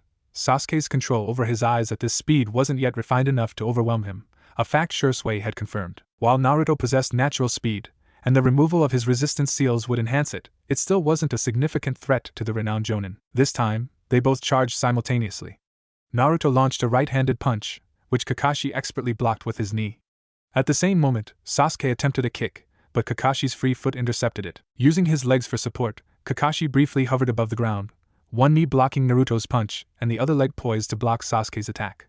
Then, with swift precision, he gripped their shoulders and flipped them over, using their momentum to throw them away from him. They landed on their feet some distance away from Kakashi. Naruto grinned, slinging his black bundle over his shoulder, while Sasuke's hand instinctively went to the handles of his twin tantos. Naruto revealed his bow staff and adopted a ready stance, his movements synchronizing with Sasuke, who smoothly transitioned into Chudan no Kami, a mid-level stance favored by the Uchiha clan for their kenjutsu. His tantos were held in a reverse grip, allowing for more fluid movements. With a swift flick of his bow, Naruto charged forward, Sasuke right behind him. Kakashi, in the meantime, had already drawn both his Chikuto and Tanto. Sasuke took the initiative mid-charge, aiming a dual Tanto strike towards Kakashi's head. Kakashi raised his Tanto to block Sasuke's attack, his eye simultaneously tracking Naruto's approach. Naruto, assuming Kakashi's focus was solely on Sasuke, closed in on the masked Jonin, aiming a direct strike at his unguarded abdomen. Anticipating this, Kakashi swiftly brought his Chikuto forward, clashing against Naruto's bow and forcefully pushing him back. Unbeknownst to the three of them, Sakura had stealthily closed the distance. She drew a kunai from her pouch and aimed it at Kakashi. However, Kakashi feigned ignorance of her approach. Just as Sakura lunged to stab him, he swiftly kicked her arm away and dropped his Chikuto towards her, observing the reactions of the others. He was pleased when Naruto suddenly appeared between him and Sakura, grabbing her by the back of her shirt and pulling her out of harm's way while simultaneously blocking Kakashi's descending Chikuto with his bow. Taking advantage of Kakashi's momentary distraction, Sasuke lunged and stabbed Kakashi's right leg. He was met with a grimace of pain, but instantly, the flesh and blood dissolved into a wooden log and splinter, a clear indication of a substitution jutsu. Kakashi was internally impressed with the taijutsu and weapon skills displayed by 2 of his 3 students. Sakura, however, clearly needed a more effective taijutsu style and a significant boost in confidence. "Very well done!" Kakashi voiced echoed in the clearing. Now, for the second lesson, ninjutsu. Katon Fire Phoenix Jutsu. Several small, flaming bird-shaped projectiles erupted from a nearby bush, streaking towards the 3 students and revealing Kakashi's new position. Naruto took the lead, stepping forward to protect his teammates. He swiftly formed 4 hand seals and yelled, "Suetun, water shield." A surge of water rose from the nearby pond, forming a solid liquid barrier that effectively blocked the incoming fireballs. Kakashi smiled faintly at his younger brother's resourcefulness.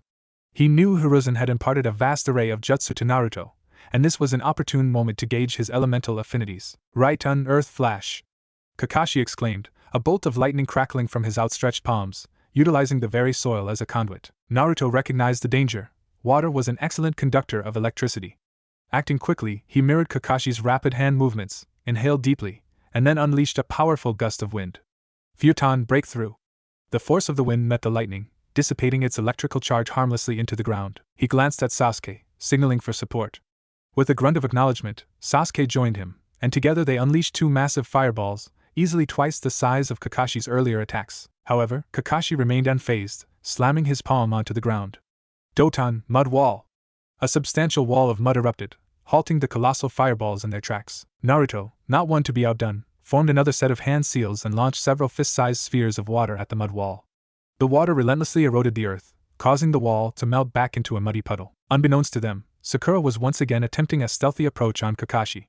Her repeated attempts to adhere to the fundamental academy rule of stealth were, to put it mildly, transparent.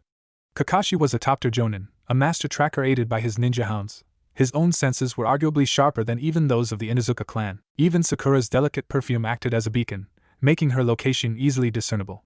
Yet, he remained stationary, observing her next move. Surprisingly, she hurled 3 shurikens coated in a green liquid, likely a paralyzing poison, towards Kakashi. He deliberately allowed the shurikens to strike his left leg. Seizing the opportunity, Sakura swiftly reached for the bells at his waist, snatching them, and throwing one towards Naruto and the other towards Sasuke. Suddenly, Kakashi dissolved into mud, and the bells in Naruto's and Sasuke's hands also melted, revealing them to be as illusory as Kakashi's clone. Kakashi reappeared before them in a swift body flicker. "Congratulations, you defeated my rock clone, and your time is up," Kakashi stated calmly. As if on cue, a small alarm clock went off, signaling the end of their 2-hour limit. Kakashi had half mind to tie Sakura to the pole, but he forfeited the plan as his team had already shown teamwork. For now, Kakashi would accept that, yet it didn't mean that would remain as such for long. No, he would train them to be a tightly packed team, at least until they reached the skill levels Naruto and Sasuke displayed would determine their rankings in the future, which was certain. Naruto and Sasuke's jutsu combinations were complementary. Their team dynamics were effective and sharp, and it was clear from their subtle signals or wordless gestures that they understood each other clearly. As for the weaknesses, Sasuke needed to extend his speed to match his Sharingan. Naruto had the least amount of holes in his style. He just needed more powerful jutsus to go with his blunt style. Sakura was in need of a total rejuvenation and new taijutsu style that fit her, along with improvements in her diet and strategic advisory. To ascertain her aptitude for the medical arts, he would need to procure specific medical scrolls. Additionally, other essential scrolls covering various fundamental topics would be necessary to refresh her memory. This task shouldn't consume excessive time, given her sharp intellect and considerable theoretical understanding, even if her practical application was noticeably lacking. Furthermore, Kakashi recognized that both Naruto and Sasuke were consciously suppressing their full capabilities from manifesting, a factor that would have undoubtedly made things considerably more taxing.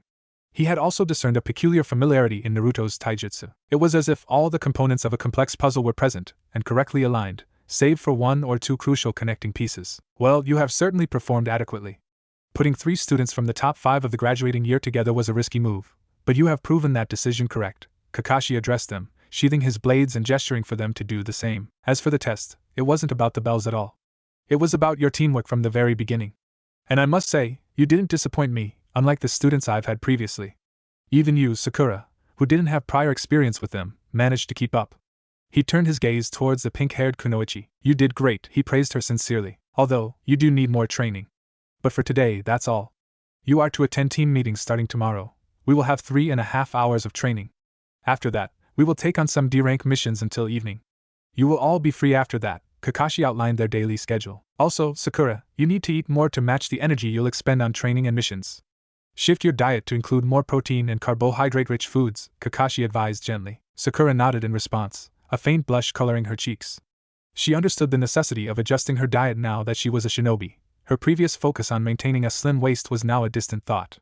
With the session concluded, the genin dispersed, heading towards their respective homes. A week later, on the streets of Konoha, Naruto made his way towards the Hokage Tower, a slight irritation clouding his features. He needed to sort out some ridiculous issue with his official ID. He had submitted his genin registration form a week prior and today received a summons from the Hokage office, demanding he retake his ID picture. What in the world was wrong with the awesome kabuki face paint pose? If his legendary godfather was allowed to use it, then by all means, so should he. He bounded up the stairs to the 2nd floor and strolled down the corridor, the last room on the left his intended destination. As he entered the genealogy registration office, his eyes met those of an elderly man who regarded him with an impassive expression. I was sent here to change my profile picture, but I really don't want to. Is there some kind of problem with it?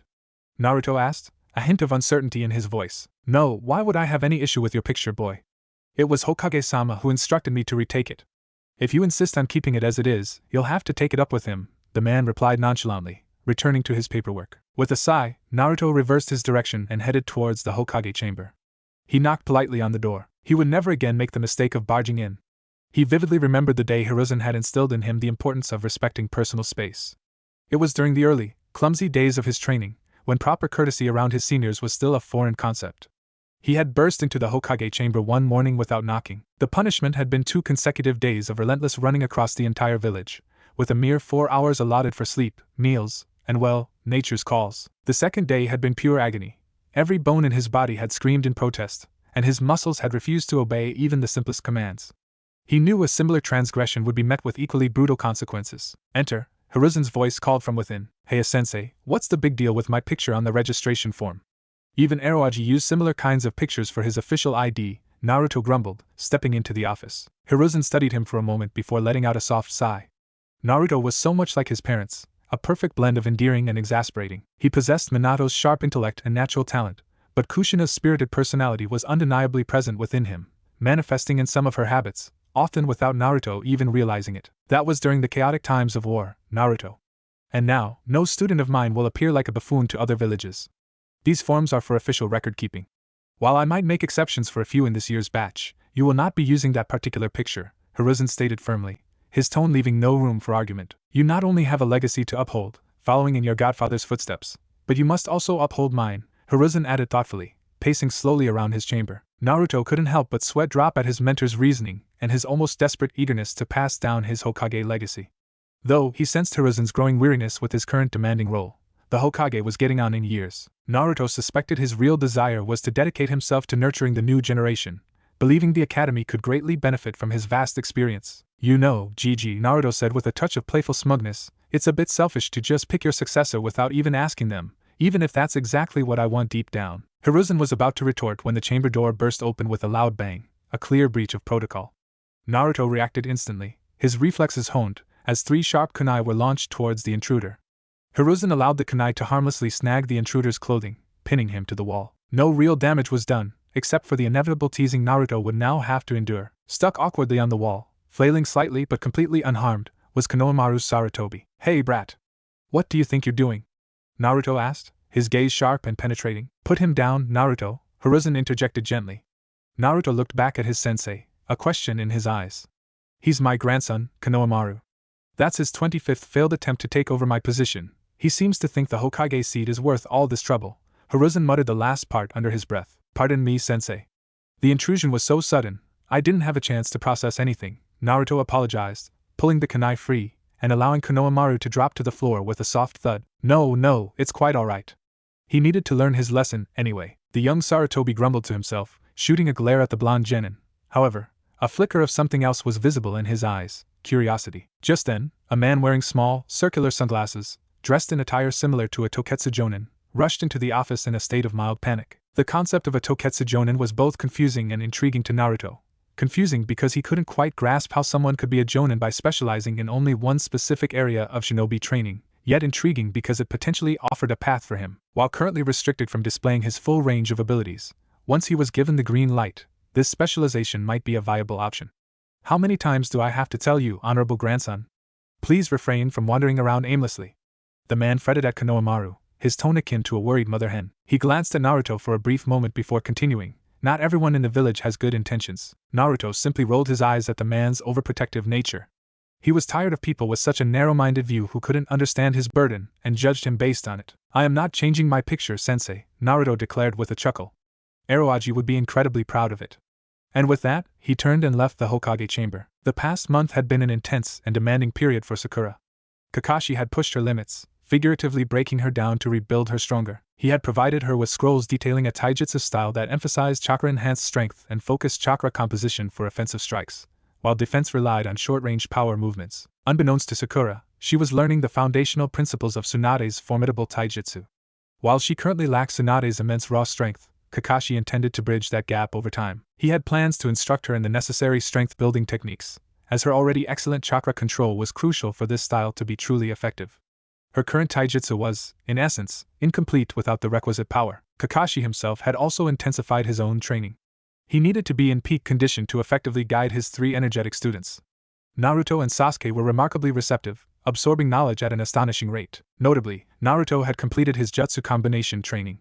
Furthermore, Hiruzen had taught him how to infuse more chakra into his shadow clones, enabling them to utilize ninjutsu. Sasuke's training, on the other hand, concentrated on genjutsu and physical conditioning. He was also beginning to delve into his primary elemental affinity, with Kakashi guiding him through the intricacies of the lightning style. Remarkably, the three of them had already set a new record for the most D-rank missions completed by any genin squad in history. Adding to the usual demands, Naruto had to contend with Konohamaru's persistent attention. The young Sarutobi constantly badgered him to play or teach him cool jutsu. Konohamaru possessed an inexhaustible energy that rivaled Naruto's own childhood hyperactivity. Ever since the incident in the Hokage chamber, Konohamaru had taken to following Naruto around the village. After a week of relentless pestering, Naruto finally relented, agreeing to teach him a few basic jutsu, but only once a week. This routine continued for the next 2 months. Now, after 2 months of rigorous training and mostly mundane D-rank missions, Kakashi's three energetic genin were, to put it mildly, bored. Sakura had successfully completed the first 2 stages of her chakra infusion training. She could now create small craters with her punches and lift substantial rocks with relative ease. As Kakashi was not proficient in advanced medical ninjutsu, her medical training was limited to basic first aid for minor injuries, with the majority of her focus directed towards improving her taijutsu, chakra infusion techniques, and expanding her chakra reserves. Naruto was now able to fluently perform small ninjutsu combinations, and Sasuke was getting faster due to his weight training. Currently, Team 7 stood within the mission assignment chamber of the Hokage Tower. Kakashi had decided it was time for them to tackle a higher-tier mission, even though they were capable of handling higher C ranks. He had been deliberately pacing their training, wanting to equip them as thoroughly as possible before they ventured into the more dangerous aspects of the shinobi world. However, they were ready now, all 3 of them. What they needed most was real-world experience. A straightforward escort mission or a bandit capture would suffice, as long as it provided them with their first kill experience and allowed them to process it quickly. Otherwise, they risked freezing up during a critical moment in a future mission, a scenario that could have dire consequences. Hiruzen sat at the center of the room, delegating missions to available Jonin and Chunin, occasionally interjecting with Umbu assignments. Iroka was seated beside him, along with several other Chunin and Jonin. Kakashi cleared his throat, drawing everyone's attention. "Hokage-sama, I've come to accept a C-ranked mission for my team, Kakashi stated in a formal tone. The three genin visibly perked up. Naruto and Sakura were gazing at Kakashi with wide, hopeful eyes, while a subtle, pleased smirk played on Sasuke's lips. Finally, no more tedious tasks like catching stray cats, painting fences, babysitting, or cleaning lawns. But Kakashi-san, isn't it too soon for them to take on such high-level missions? Iruka interjected, his concern for his former students evident. Naruto and Sakura turned pleading eyes towards Iruka. Why was their sensei seemingly hindering their first real mission? They felt stifled by the endless string of D-rank tasks. I don't believe a C-rank is too advanced for my genin, Kakashi asserted swiftly. After all, they have completed the required number of missions and have set a new record for the most D-rank missions completed in a single week by a team. If they aren't ready, then I doubt anyone else would be, Kakashi stated firmly. He was confident in his genin's abilities, especially with the rotating leadership system he had implemented within the team. In Kakashi's absence, the leadership responsibilities were shared among the three genin, a strategy Kakashi believed would foster their individual growth and overall team efficiency. I concur, Kakashi, Hiruzen interjected before the conversation could devolve into a heated debate between the academy instructor and his elite jonin. I am assigning your team a C-rank mission. It's an escort mission to the Wave Country. You are to protect a bridge builder from bandits. Hiruzen read aloud from a scroll and tapped the bell on his desk. A chunin peeked into the room, awaiting instructions. Bring in Tazuna-san. His escort team is ready, Hiruzen ordered. An elderly man, unsteady on his feet, stumbled into the office, swaying with a subtle lack of coordination. His sparse gray hair mirrored the short, neatly trimmed goatee that framed his chin. A light brown vest, creased with age and wear, covered a simple black pair of trousers that spoke of countless prior uses. Perched precariously on his nose were spectacles, slightly askew, as was the weathered straw hat that sat jauntily on his head. The vest bore numerous wrinkles and faint stains, while the pants appeared faded and stretched in places. A potent aroma of alcohol wafted from him, painting the initial impression of a common drunkard seeking refuge. However, Naruto's unusually sharp senses registered subtle nuances beneath this seemingly inebriated facade, a flicker in his eyes, a controlled tension in his posture, leading him to the firm conclusion that this man was far from who he outwardly presented himself to be. I asked for top elite ninjas to protect me, not some snot-nosed little brats, the man slurred, taking a swig from the sake bottle in his hand. Look at that girl over there, she's got the funniest hair color I've ever seen. That black-haired boy looks sickly, and that yellow-haired one is just plain stupid-looking. Sakura was the only one to take the bait. A prominent vein throbbed on her forehead. Naruto and Sasuke shot the man icy glares before pointedly looking away. I suggest you refrain from insulting my genin, Tazuna-san. I am an elite jonin and perfectly capable of dealing with lowly bandits on my own, Kakashi addressed the bridge builder sincerely. Tazuna nodded, but a slight hesitation in his movements didn't escape Kakashi's sharp eye. Something was amiss.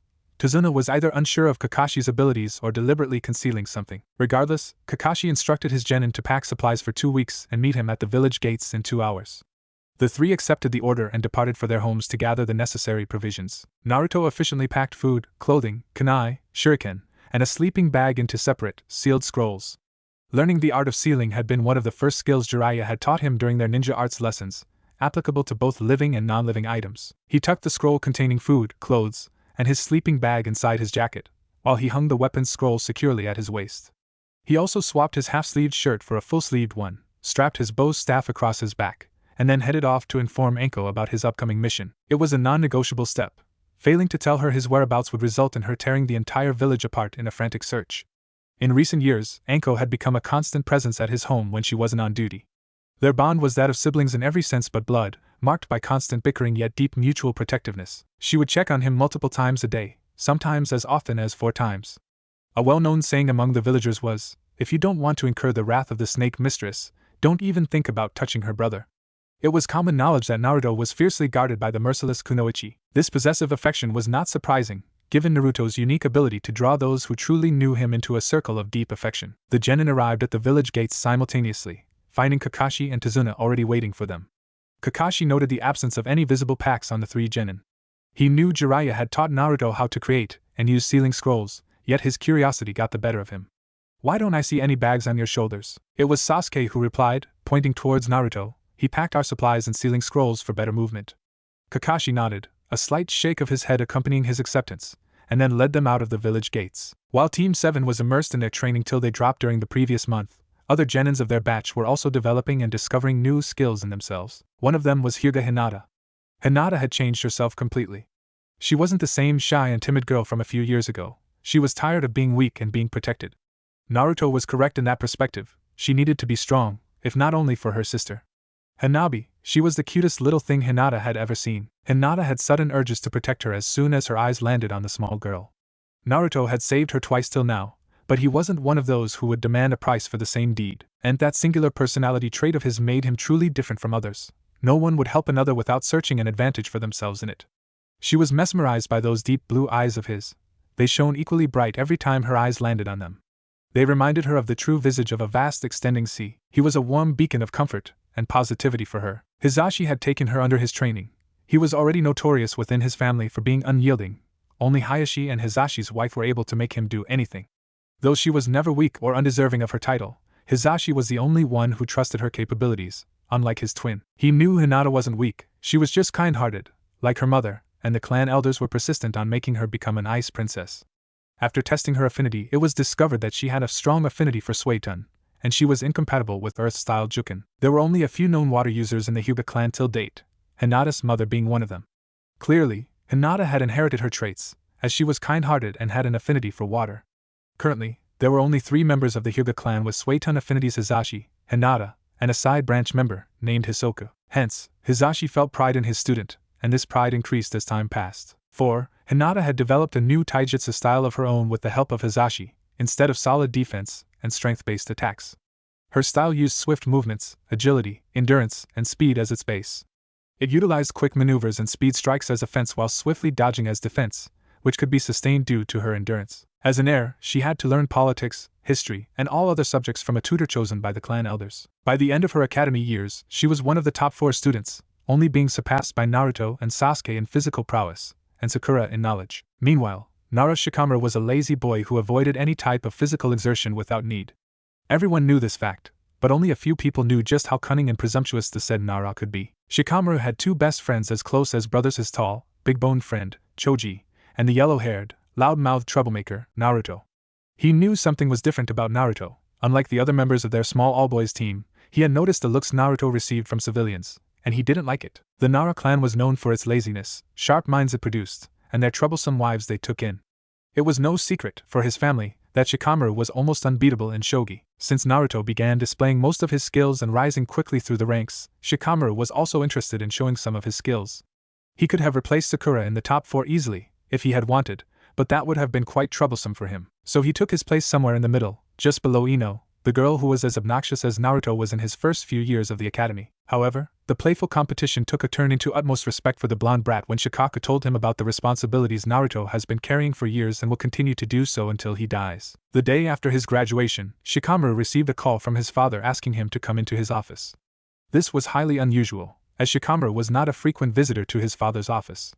Shikamaru knew something was off with the blonde, but he could never have guessed the magnitude of what he would soon learn. That day, Shikamaru silently made a vow to himself to become a strong ninja and support his friend no matter what. This was what drove him towards his training. He didn't spend his energy on ninjutsus, as that was unnecessary with his shadow release. Therefore, he focused more on taijutsu, and after much persuasion from Asuma, he eventually took up a chikudo that could be used to infuse his shadow release. Konoha was far behind them, yet a persistent uneased nod at Kakashi. Tazuna was undoubtedly concealing something, and Kakashi resolved to uncover the truth. The perpetually nervous bridge builder constantly scanned their surroundings, anticipating an attack at any moment, despite their having long since left the village. Furthermore, Kakashi's sharp senses detected someone trailing them, a fact that contradicted the mission's initial briefing. Common bandits didn't shadow their targets, they preferred direct, forceful assaults. Only trained ninja possessed the skill to mask their chakra signatures and follow a team of shinobi to orchestrate an ambush. However, Kakashi's elite Jonin status made it relatively straightforward to gauge the skill level of their pursuers, Chunin-level ninjas. He was reasonably certain that at least one, if not both, of his perceptive genin had also sensed their presence. That assumption proved accurate when Naruto discreetly tossed a granola bar to Sasuke, who equally subtly returned the gesture. Kakashi relaxed his outward vigilance, a deliberate invitation to the hidden ninja to reveal themselves. Instantly, Sasuke and Naruto tensed, their guards going up as they sensed movement nearby. What surprised them all was Sakura's immediate reaction. She swiftly positioned Tazuna behind her teammates and adopted a defensive stance, forming a protective triangle around the bridge builder. 2 hostile figures emerged from the dense foliage, smirking confidently at the 3 genin. As Kakashi had already subtly vanished, allowing his students to handle the situation, it was as if he had never been there. The 2 attackers were the demon brothers of the mist, Gozu and Meizu, rogue shinobi who had defected from Kirigakure after a failed assassination attempt on the Mizukage alongside the infamous demon of the bloody mist, Momochi Zabuza. It was common knowledge that these ninja were now nothing more than contract killers, also known as bounty hunters. Meizu, the younger brother, lunged towards Sasuke, while Gozu, the elder, advanced on Naruto from the opposite side. Sakura, ever vigilant, placed Tazuna firmly behind her, shielding him from the potential crossfire. Meizu accelerated to an incredible speed. However, Sasuke's Sharingan effortlessly tracked his movements. This was hardly surprising, given Sasuke's weeks of intensive training with the copy ninja, making Meizu's speed appear sluggish in comparison. Sasuke attempted to intercept Meizu's charge by throwing shurikens in his path, but Meizu simply adjusted his trajectory slightly and continued his advance. What he failed to notice were the nearly invisible wires attached to the shurikens, subtly encircling him. Meanwhile, Gozu was finding it surprisingly difficult to gain the upper hand against the blonde genin. Naruto skillfully blocked every swipe from Gozu's clawed gloves with a kunai, occasionally landing counterattacks that inflicted noticeable physical damage. Gozu growled in frustration and pounced on Naruto, intending to shred him with his claws, but Naruto was more interested in rapidly burrowing into the ground using the hiding like a mole technique. Meizu swiped at Sasuke with his four-fingered iron claw, but his attack was thwarted by the shurikens whizzing around him. They seemed to possess an unnatural, almost winged flight. He pressed for another strike, but this time, Sasuke's shurikens lodged firmly into his glove, causing him to lose his balance. This was precisely the opening Sasuke had been waiting for. Releasing his grip on the nearly invisible wire, Sasuke swiftly formed a series of hand seals. Katan Fire Shuriken Jutsu. Sasuke uttered softly. The shurikens hung momentarily in the air before igniting without a touch, hurtling towards the masked Kirigakure ninja at incredible speed. Meizu was unable to evade them all. Being primarily bounty hunters, their close-quarters combat skills were not their forte. Several fire-laced shurikens struck him across his body, but in a blink, his form dissolved into a simple log. Immediately after Meizu was freed from Sasuke's focused attention, he charged directly towards Tazuna. However, Sasuke had already anticipated this, waiting until the last possible moment before yanking a nearly invisible wire attached to one of the shurikens lodged in a nearby tree. The Kiri shinobi tripped, stumbling directly in front of Sakura instead of his intended target. As expected, Sakura delivered a precise, chakra-enhanced punch to the rogue ninja, sending him flying backward a considerable distance, and rendering him unconscious. Tazuna, witnessing the intense fight unfolding around him, was on the verge of losing control of his bladder. On the other side of the clearing, the situation was equally decisive. Gozu was struggling to keep pace with the surprisingly agile blonde genin. It was now clear that he had severely underestimated Naruto. His half-mastered taijutsu, a skill he hadn't fully developed due to his hasty departure from his village, was no match for Naruto's fluid hummingbird style. Furthermore, his clawed gloves were ineffective against Naruto's longer-reaching and expertly crafted bow staff. Naruto swiftly subdued Gozu, efficiently tying him to a nearby tree trunk for interrogation. Sensing the end of the immediate conflict, Kakashi reappeared silently beside the unconscious Meizu and secured him to a tree with ninja wire. He then gestured for Sasuke and Naruto to join him, recognizing a valuable opportunity to teach them the delicate art of interrogating an enemy ninja. Sakura, being more faint-hearted compared to her teammates, was left to guard the visibly shaken Tazuna. After a tense half-hour filled with muffled, gut-wrenching screams from the restrained ninja, Kakashi returned to the clearing, wiping his hands with a towel. An emotionless Sasuke and a slightly disgruntled Naruto followed him back to where Sakura was watching over Tazuna. "So, Tazuna-san, when were you planning to tell us about Gato and his intentions?" Kakashi asked, his gaze sharp and suspicious. The color drained from Tazuna's face the moment Kakashi mentioned Gato's name. He quickly lowered his head, hastily shoving his sake bottle back into his bag. "What's going on, sensei?"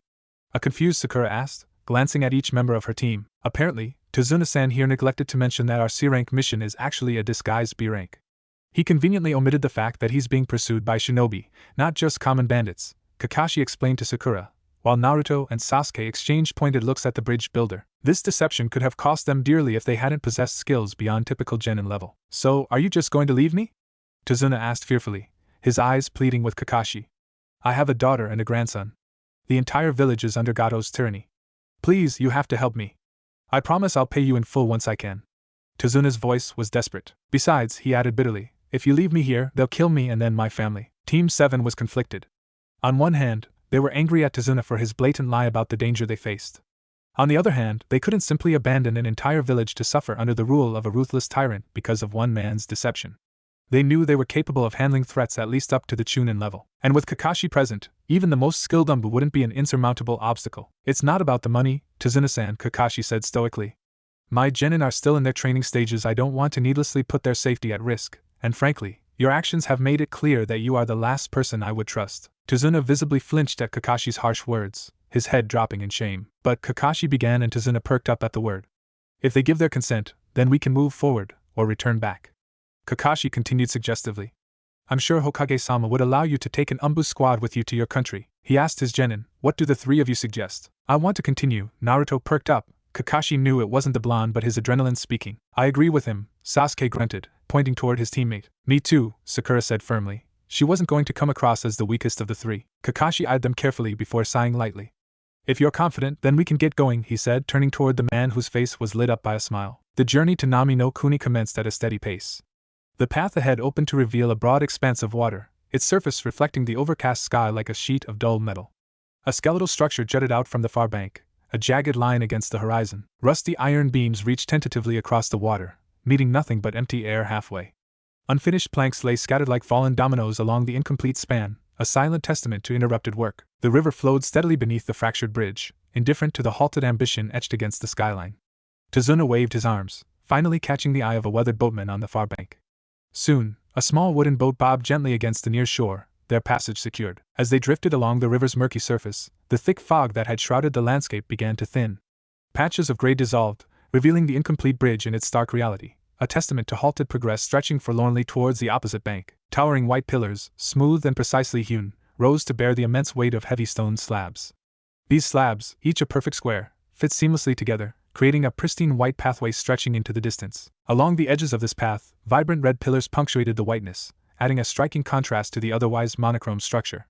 Above, a formidable roof of dark, almost black stone rested firmly upon the pillars, casting deep shadows along the walkway. The sheer scale and precision of the construction were breathtaking, an undeniable testament to the builder's artistry. The genin exchanged impressed glances. The bridge before them was no haphazard assembly. It spoke of meticulous planning and masterful execution. Tazuna, standing beside them, no longer seemed like a mere boastful drunk. The intricate joinery of the stone slabs, the unwavering stability of the massive pillars, the sheer audacity of the roof's construction, all pointed to a craftsman of exceptional skill. His earlier pronouncements, once dismissed as the ramblings of an inebriated man, now echoed with the undeniable truth of his capabilities. They could now see the dedication and expertise embedded in every precisely cut stone, every carefully placed pillar. The bridge wasn't just a crossing, it was a monument to Tazuna's forgotten mastery, a silent roar against the doubts they had harbored. The sheer artistry of the structure silenced their earlier skepticism, replacing it with a newfound respect for the seemingly flawed man who had conceived and guided its creation. The bridge stood as a powerful, tangible argument against their initial judgments. They reached the shore and paid the boatman as agreed. The solid ground felt reassuring after the mist-laden river. They traversed the muddy riverbanks, their feet soon finding the rocky paths of the wave country. Periodically, they passed through dense woodland and were nearing Tazuna's village. Suddenly, Naruto and Sasuke both registered a flicker of movement in their peripheral vision. Instinctively, they launched shurikens towards the disturbance. A moment later, a terrified rabbit darted out of the bushes, directly into their path. Before Kakashi could inspect the small creature for any traps, Sakura scooped it up, scolding the two boys for frightening the poor little thing. The rabbit was indeed harmless, as evidenced by Sakura's uneventful interaction with it. Meanwhile, Kakashi had also detected a faint chakra signature near the bushes. Oddly, it resembled that of a white hare, a contradiction given that it was still springtime. Before he could share his observation with his genin, his danger sense screamed an urgent warning. Duck! Kakashi yelled, grabbing Sakura and pulling her down.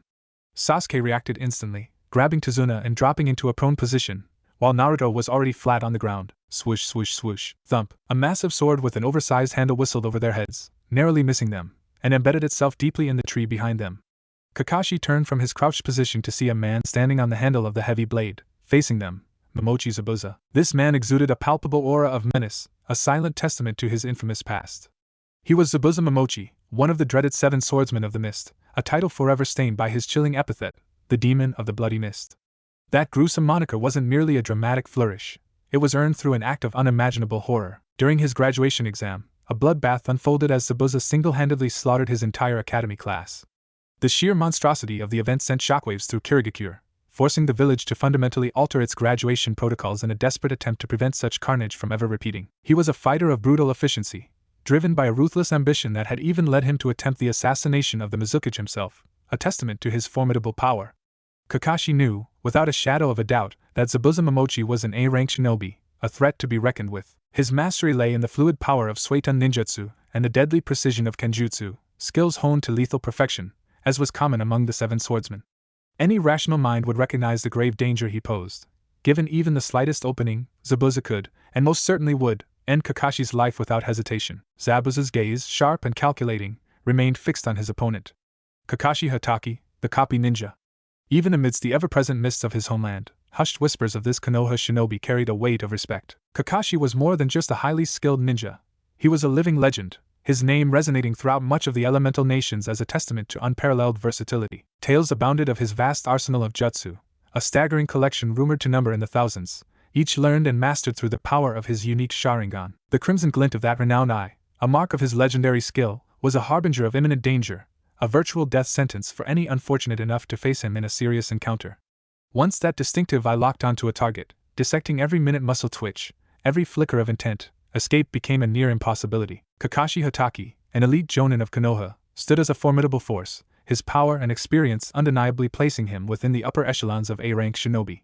His very presence exuded an aura of calm confidence, a silent declaration of his capabilities. Kakashi of the Sharingan, quite a bounty you've got on your head, Hatake, Zabuza drawled, his gaze intense, unwilling to be distracted by the one-eyed ninja. You know, as a member of the Mistambu, we were ordered to prioritize your head the moment we spotted you. After all, if you managed to survive on the battlefield for even 10 minutes, your enemy's death was practically guaranteed. He finished with a chilling smirk, his eyes then sweeping over the young genin surrounding Kakashi. Babysitting, are we? Zabuza mocked rhetorically. Sasuke was stunned by Zabuza's opening remark. His sensei possessed the Sharingan? It was common knowledge that Kakashi wasn't an Uchiha, so how could he possess such an ability? A confrontation about this was inevitable, but not now. Sasuke would bide his time, gathering more information before acting. Demon of the Bloody Mist, Zabuza Momochi, Kakashi said, rising lazily and pulling Sakura up with him. I never thought I'd see you reduced to such petty assassination jobs, Momochi. I still remember the scar you gave me. I hope you like my return gift. Kakashi offered a thin smile. Narrowing his eyes, Zabuza lightly rubbed his shoulder. Yes, he remembered the return gift Hatake had given him. Team 7, form a diamond formation and protect Tazuna. This opponent is beyond your current capabilities. Stand down and protect our client, Kakashi ordered, adopting a fighting stance